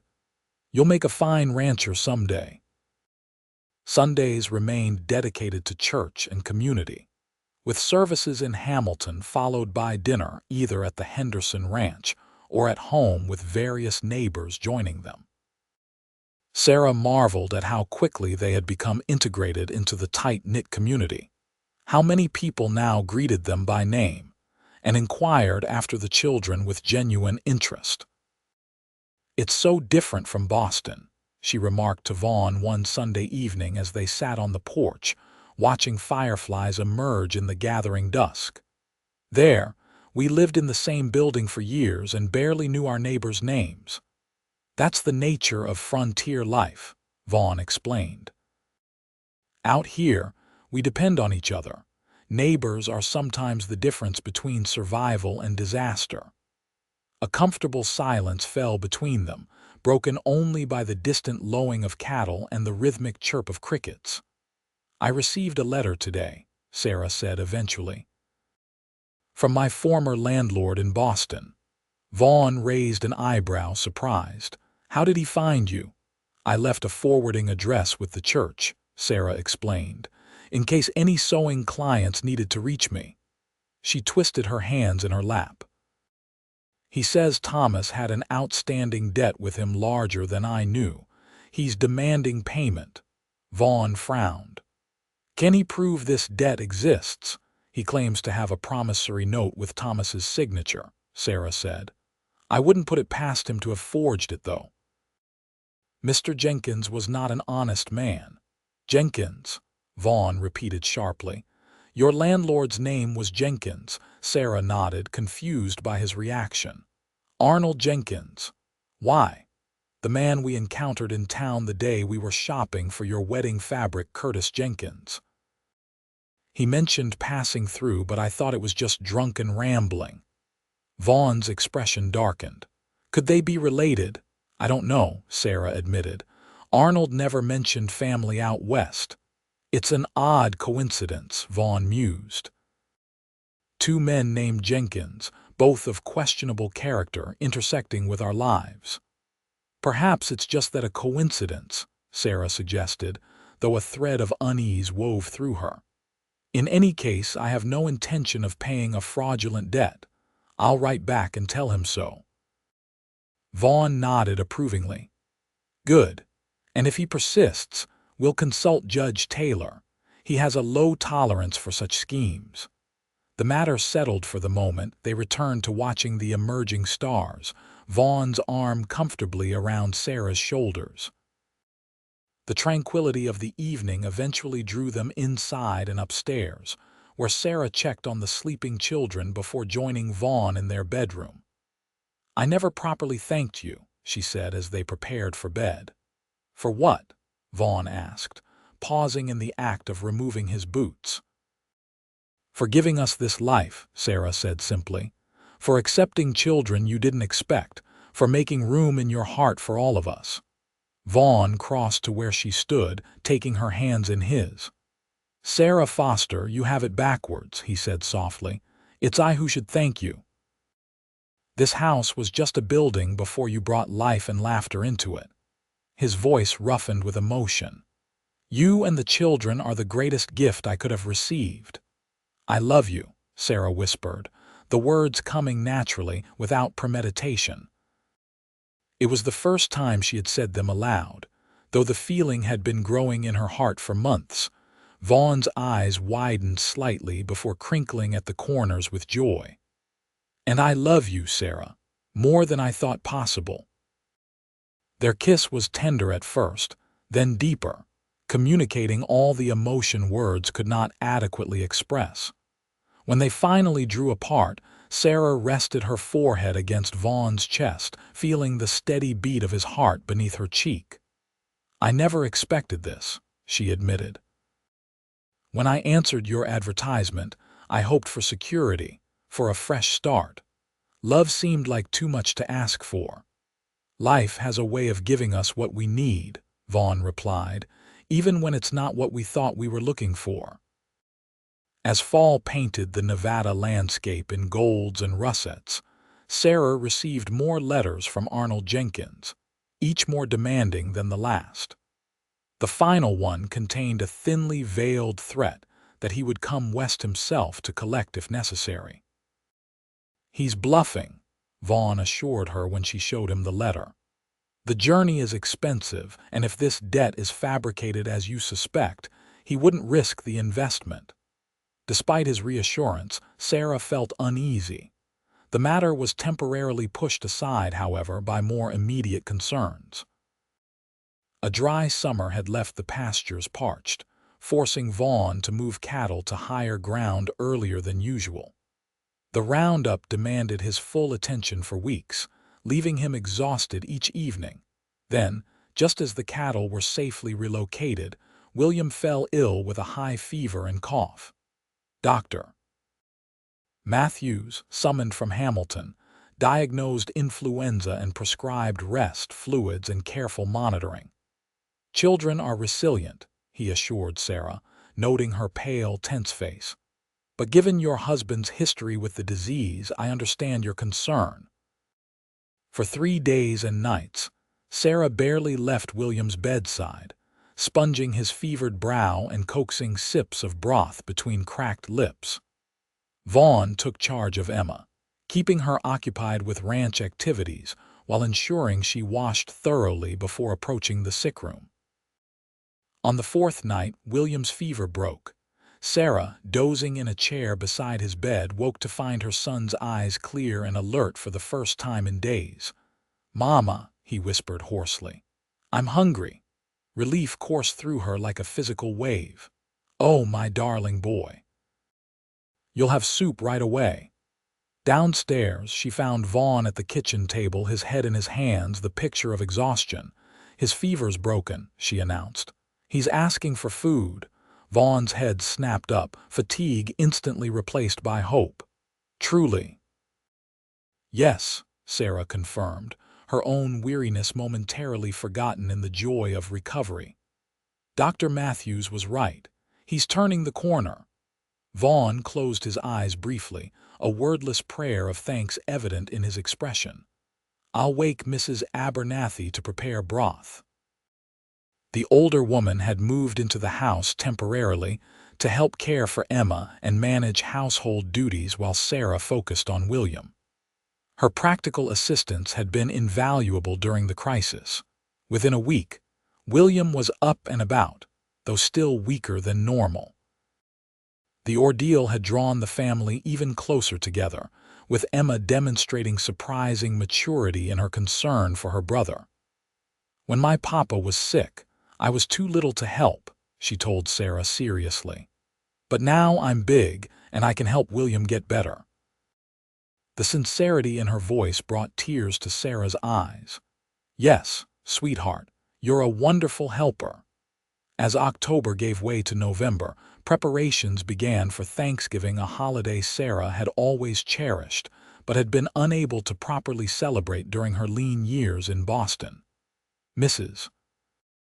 Abernathy showed her how to smoke a ham in the ranch's smokehouse, while Eliza Henderson contributed her famous pumpkin pies for the community feast to be held at the church.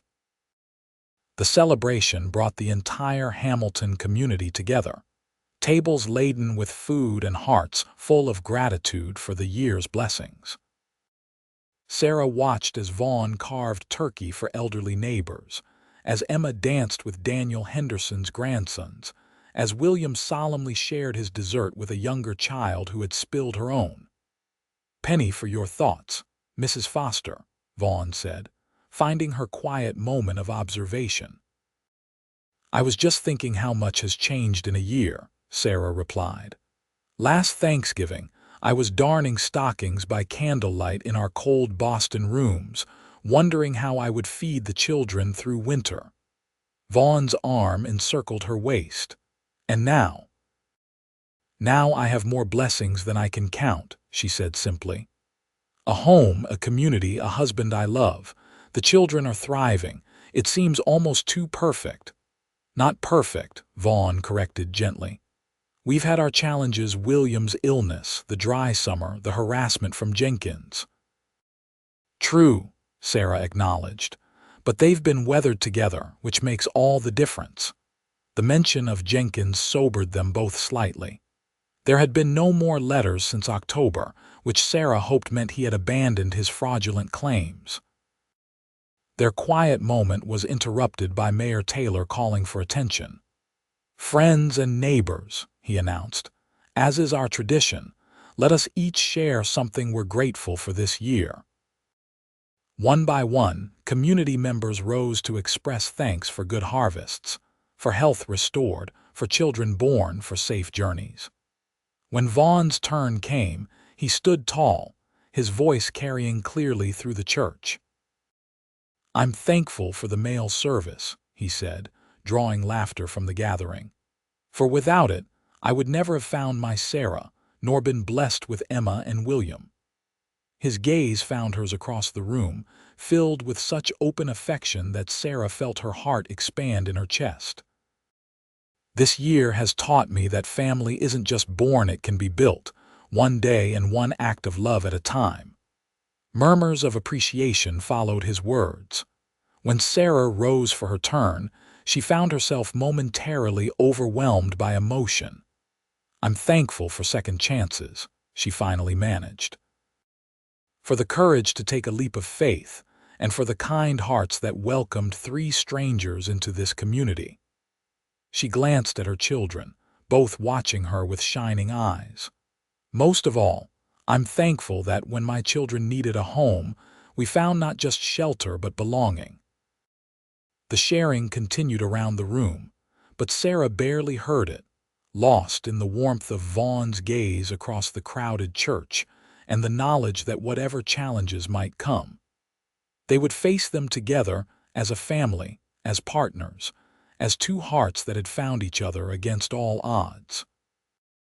The Christmas season brought a flurry of activity to the Foster Ranch. Sarah, determined to make the holiday special for the children, spent evenings sewing new clothes and small toys when her daily work was done. Vaughn disappeared into his workshop for hours, refusing to let anyone see what he was creating. "It's a surprise," was all he would say when Emma tried to wheedle information from him. The week before Christmas, an unexpected snowstorm swept across the Nevada territory, blanketing the ranch in pristine white. The children were delighted, having rarely seen snow in Boston, where the city streets quickly turned it to dirty slush. "Can we build a snowman, Pa?" William asked, his nose pressed to the window as fat flakes continued to fall. "Once the storm passes," Vaughn promised. "For now, we'd best check that the animals are secure. Want to help me?" William nodded eagerly, already reaching for his coat. At 4.5, he idolized Vaughn, following him like a shadow whenever possible and attempting to imitate his mannerisms and speech. Emma, not to be outdone, insisted on accompanying them to the barn. "I can help too," she declared. Miss Price says girls are just as capable as boys. Miss Price is absolutely right, Vaughn agreed, helping her into her coat. We need all hands today. Sarah watched from the porch as the three figures made their way through the swirling snow toward the barn, Vaughn's tall form flanked by the two small children, one on each side. The sight filled her heart with contentment. This was what she had hoped for when she answered Vaughn's advertisement: security, yes, but also a true father for her children. The storm continued through the night, the wind howling around the eaves of the house. Sarah and Vaughn lay in bed listening to its fury, grateful for the solid walls and warm fire that protected them from the elements. "I'm worried about the north herd," Vaughn admitted in the darkness. "If this keeps up, I'll need to ride out tomorrow with Joe and Tom to check on them." "Is that safe in such conditions?" Sarah asked, concern evident in her voice. "We'll be careful," Vaughn assured her. "But cattle can drift in a blizzard, get lost in draws or ravines. Better to risk a cold ride than lose half the herd." Sarah nestled closer to him, drawing comfort from his solid warmth. "Just come back to us safely." Morning revealed a transformed landscape, pristine white as far as the eye could see, with drifts piled against the barn and fence lines. The storm had passed, leaving behind a brilliant blue sky and a biting cold that stung the lungs with each breath. Vaughn prepared for his journey to the north pasture, layering clothing and packing provisions in case the trip took longer than expected. "I should be back by nightfall," he told Sarah as he pulled on heavy gloves. "But don't worry if I'm delayed. We might need to move some cattle to more sheltered ground." "Take care," she urged, pressing a kiss to his cold, reddened cheek. "The children and I will manage here." After Vaughn departed with Joe and Tom, Sarah kept the children occupied with indoor activities, baking Christmas cookies, stringing popcorn and cranberries for garlands, practicing carols on the piano that Sarah played with modest skill.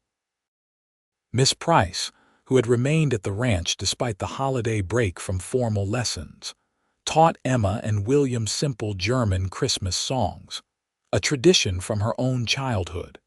As afternoon waned with no sign of Vaughn's return, Sarah began to worry.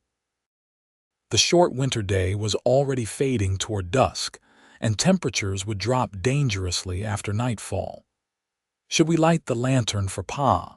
William asked, peering anxiously out the window at the gathering darkness. "That's an excellent idea," Sarah agreed, grateful for the distraction of activity. They placed a lantern in the front window, its warm glow a beacon across the snow-covered yard. Dinner came and went with still no sign of the men. Sarah maintained a cheerful demeanor for the children's sake, but her concern grew with each passing hour. When bedtime arrived, she allowed Emma and William to sleep in her bed, ostensibly as a special treat but truly for her own comfort as much as theirs. "Will Pa be home for Christmas?" Emma asked sleepily as Sarah tucked the blankets around them. "Of course he will," Sarah assured her with more confidence than she felt. "The north pasture is far and the snow makes travel slow. He'll likely be home by the time you wake tomorrow." Eventually, both children drifted to sleep, but Sarah remained awake, listening to the profound silence that followed the storm. The grandfather clock in the hallway struck midnight, then 1, its chimes echoing through the quiet house, just as Sarah was considering whether to wake Mrs. Abernathy and organize a search party at first light. She heard the distant sound of horses approaching. Rushing to the window, she saw 3 riders emerging from the darkness, their forms illuminated by the lantern light reflecting off the snow. Relief flooded through her as she recognized Vaughn's broad shoulders, even bundled as he was against the cold.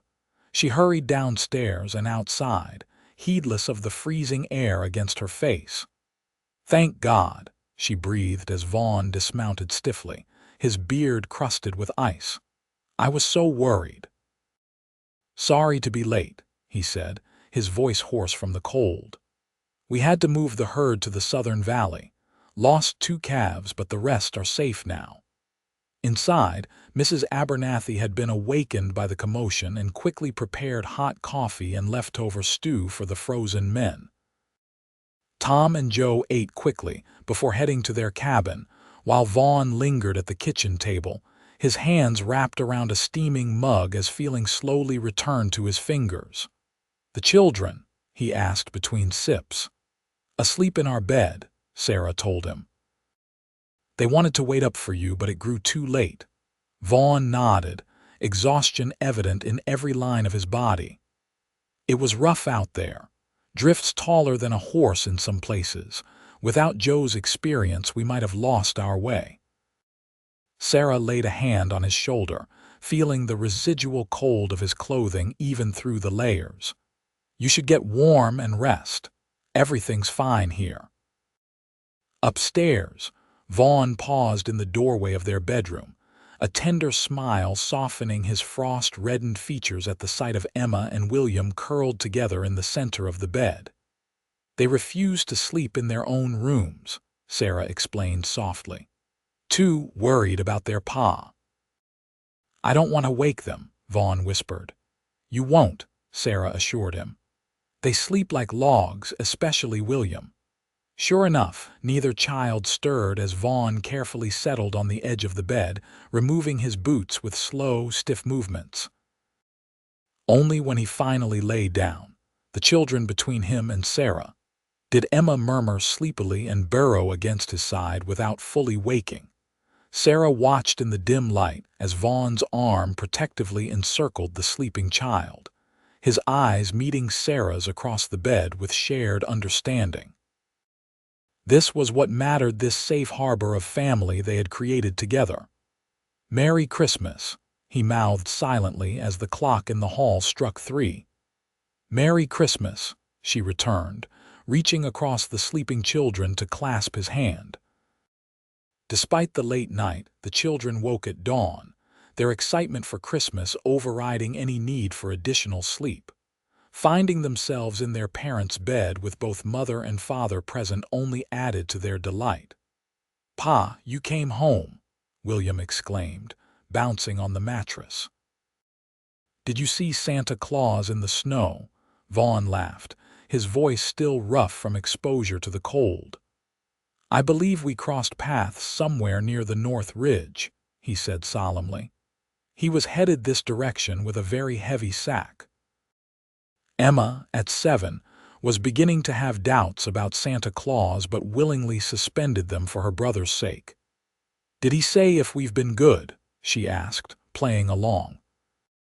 "He mentioned 2 foster children who were among the best behaved in the territory," Vaughn assured them, earning beaming smiles from both. The morning unfolded in a pleasant haze of gift-giving, exclamations of delight, and the wonderful smells of Mrs. Abernathy's Christmas breakfast. Vaughn's mysterious workshop project was revealed to be a beautifully crafted rocking horse for William and a dollhouse for Emma, complete with tiny furniture. Sarah had sewn new clothes and knitted scarves and mittens, along with a rag doll for Emma that bore a striking resemblance to its owner. "And this," Vaughn said, producing a small package from his pocket, "is for their mother." Inside, Sarah found a delicate silver locket. When opened, it contained miniature portraits of Emma and William, their serious faces captured with remarkable skill. "How?" she breathed, tracing the tiny images with her finger. "I sent their school portraits to a photographer in San Francisco," Vaughn explained. "He specializes in miniatures for lockets and such." "It's perfect," Sarah whispered, blinking back tears as she fastened it around her neck. "I'll treasure it always."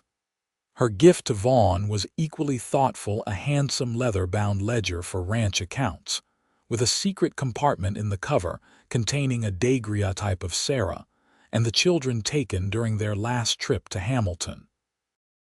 "Now you can carry us with you, even when duty takes you away from home." Sarah explained as Vaughn examined the hidden picture with evident emotion. The day passed in a blur of simple pleasures: a snowman built in the yard with Vaughn's help, a Christmas dinner shared with the Wilsons and Mrs. Abernathy, carols sung around the piano while snow began to fall again outside. By evening, the children were happily exhausted, falling asleep amid their new treasures despite their best efforts to stay awake. Sarah and Vaughn carried them to their own beds before returning to the sitting room, where they settled on the sofa before the dying fire. "Happy?" Vaughn asked, his arm around Sarah's shoulders. "Completely," she assured him, resting her head against his chest. "I can't remember a Christmas so perfect." "Nor can I," Vaughn agreed. He hesitated, then added, "I have another gift for you, one I wanted to give you privately." Sarah looked up at him curiously as he reached into his pocket and withdrew a folded document, slightly crumpled from its journey. "What is this?" she asked, accepting it. "Read it," he encouraged. The document was legal in nature, filled with formal language that Sarah had to read twice to comprehend. When understanding dawned, she gasped softly. "Adoption papers," Vaughn nodded, watching her face carefully. "I've spoken with Judge Taylor. Since the children's father is deceased and you are now my wife, the process is straightforward. If you agree, Emma and William would legally become Fosters, not just in name but in law." "Oh, Vaughn," Sarah breathed, emotion closing her throat. "I don't know what to say." "You don't have to decide now," he assured her quickly. "I just wanted you to know it's possible that I want it if you do." "Of course I do," Sarah said, finding her voice. "I've thought of them as your children in my heart for months now. To make it legal would be." "Perfect." Relief and joy mingled in Vaughn's expression. "I've come to love them as my own," he admitted. "I couldn't love them more if they shared my blood." Sarah set the papers carefully aside before turning to embrace him properly. "You've given us so much," she whispered against his shoulder. "A home, security, love, and now this." "You've given me just as much," Vaughn countered, his arms tightening around her. "Before you came, I had a house, land, cattle, but not a home, not a family." His voice roughened with emotion. "You and the children brought light back into my life when I didn't even realize how dark it had become." They sat in comfortable silence for a time, watching the fire burn low in the grate, each lost in private thoughts of gratitude for the unexpected gifts life had brought them. "There's something else," Sarah finally said, sitting up to meet Vaughn's eyes. "Another Christmas gift, though not one I planned." She took a deep breath, suddenly nervous despite her certainty that the news would be welcome. "I believe I'm with child." Vaughn's expression transformed, shock giving way to wonder and then to joy so profound it brought tears to his eyes. "A baby," he whispered, as though saying it too loudly might make it untrue. "Our baby," Sarah nodded, her own eyes filling at his reaction. "Doctor Matthews confirmed it when he came for William's illness. I wanted to be certain before I told you." "How long?" Vaughn asked, his hand moving almost reverently to rest against her still flat abdomen. "He thinks the baby will come in early summer," Sarah said. "June, perhaps." "A baby," Vaughn repeated, awe in his voice. Then, with sudden concern, "Are you well? Should you be resting more, working less?" Sarah laughed softly at his immediate protective response. "I'm perfectly fine." Women have been having babies since the beginning of time, most while continuing to work far harder than I do.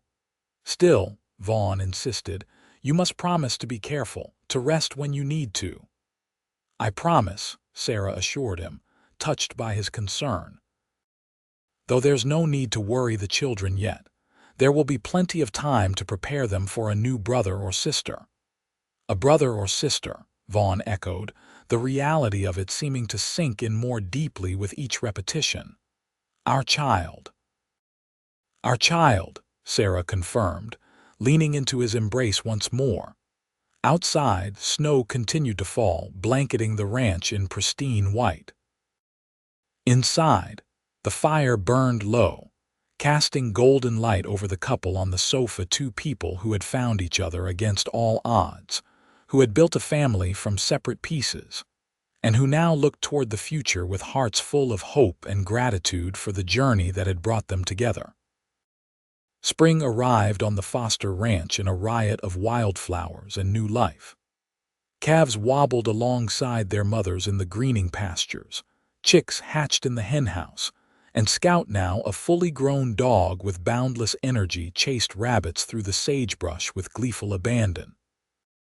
Sarah's pregnancy progressed smoothly, her condition becoming obvious even to the children by April. Emma was delighted at the prospect of a new sibling, while William approached the news with his characteristic thoughtfulness. "Where will the baby sleep?" he asked one evening as Sarah tucked him into bed. "In our room at first," Sarah explained. "Then perhaps in the small room next to ours when the baby is older." William considered this arrangement carefully before nodding his approval. "I can help take care of it," he offered. "I'm good with the calves now. Pa says so." "You'll be a wonderful big brother," Sarah assured him, touched by his earnest desire to help. The adoption had been finalized in January, a simple procedure before Judge Taylor that nevertheless had profound emotional impact on the family.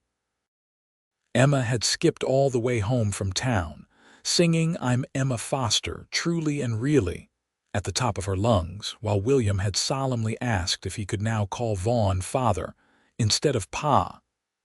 "You can call me whatever feels right to you," Vaughn had told him, kneeling to the boy's level.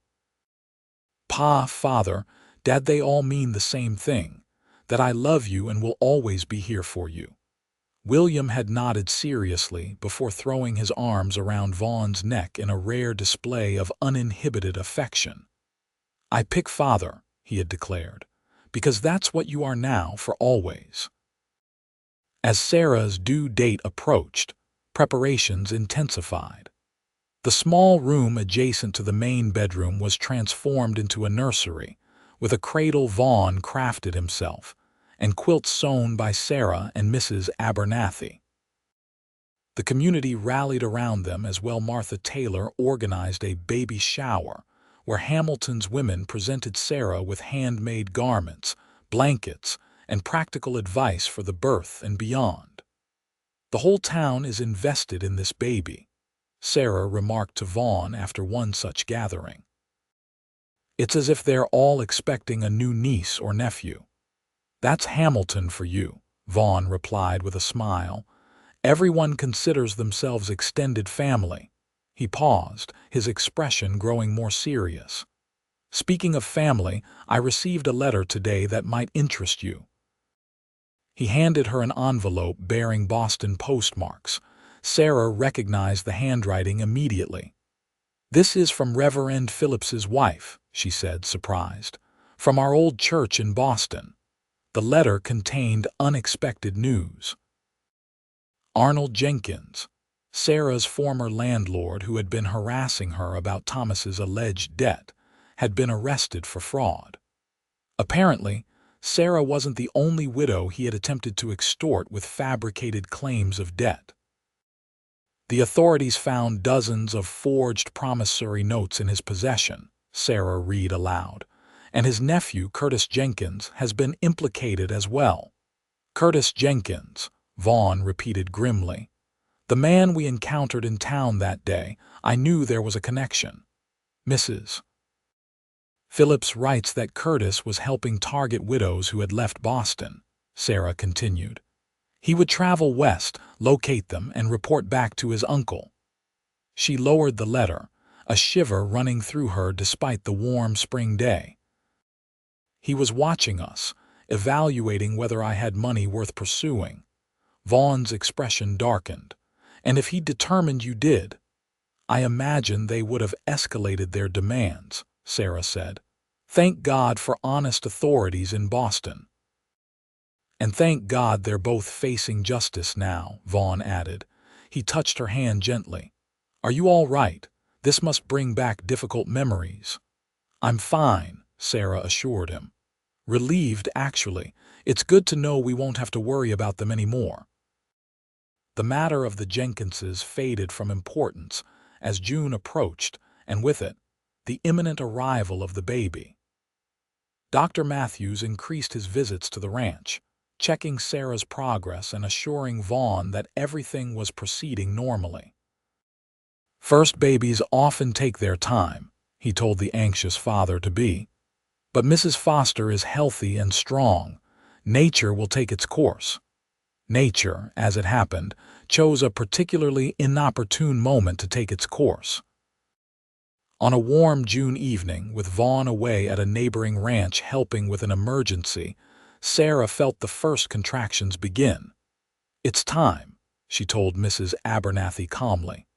"Please send Tom for Dr. Matthews and Joe for Vaughn." The older woman sprang into action with practiced efficiency, dispatching the ranch hands on their missions while helping Sarah to bed and organizing supplies. Miss Price took charge of the children, keeping them occupied downstairs with stories and games. Dr. Matthews arrived promptly, having anticipated the call, but there was no word from Joe about Vaughn's whereabouts. The contractions strengthened and quickened as twilight deepened into night. "He should be here," Sarah whispered during a brief respite between pains. "I want him here." "He'll come," Mrs. Abernathy assured her, bathing her forehead with a cool cloth. "That man would move mountains to get to you." As midnight approached, Sarah's labor intensified. Dr. Matthews's calm instructions guided her through the increasing pain, but Vaughn's absence weighed heavily on her heart. "I hear horses," Mrs. Abernathy announced suddenly, peering out the window. "Two riders coming fast." Moments later, boots thundered up the stairs and Vaughn burst into the room, his face stricken with concern. "Sarah, I came as soon as Joe found me. I was helping with a breech berth at the Carson place." "You're here now," Sarah managed between contractions, reaching for his hand. "That's all that matters." Vaughn took his place at her side, his strength supporting her through the final, most difficult phase of labor. As the first light of dawn crept through the windows, a lusty cry announced the arrival of James Thomas Foster. Named for both his grandfathers, a healthy baby boy with a shock of dark hair, and his father's determined chin. "He's perfect," Vaughn whispered, tears streaming unashamedly down his face as Dr. Matthews placed the swaddled infant in Sarah's arms. "Absolutely perfect. Would you like to meet your brother?" Sarah asked as Emma and William were finally allowed into the room, their faces a mixture of curiosity and awe. "He's so tiny," Emma marveled, peering at the red-faced newborn. "But he'll grow," William stated with the certainty of his 5 years. "And I'll teach him everything, just like Father teaches me." Vaughn's arm encircled his son's small shoulders. "You'll be a fine teacher, William, the very best big brother a boy could have." As the family gathered around the bed, Sarah felt a profound sense of completion.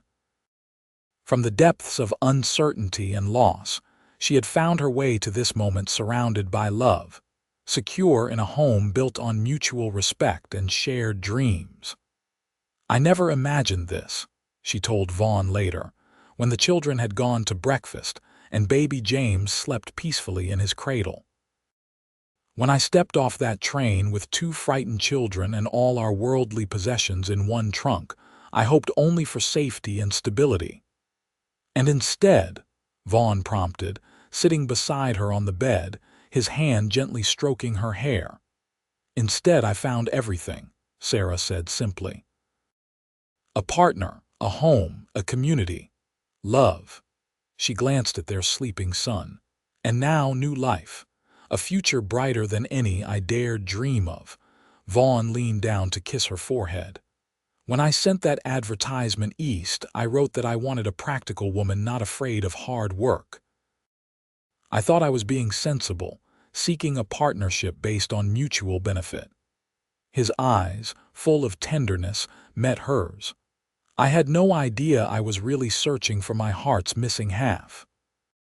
Through the open window, the sounds of the ranch drifted in, horses nickering in the barn, chickens clucking in the yard, the distant lowing of cattle in the pasture. Ordinary sounds of everyday life, yet to Sarah they were the music of belonging, of home. "Do you remember what you said when I stepped off the train and you saw the children?" she asked, reaching up to touch Vaughn's bearded cheek.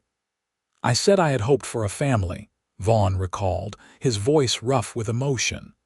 "And now," Sarah whispered. Vaughn's gaze traveled from Sarah's face to the cradle where their newborn son slept, then to the doorway where Emma's laughter and William's more serious tones could be heard from downstairs. "Now I know that hope was too small a word for what we've found together," he said softly. "This isn't just a family we've built, Sarah. It's a forever." In the cradle, baby James stirred and opened his eyes as if in agreement with his father's words.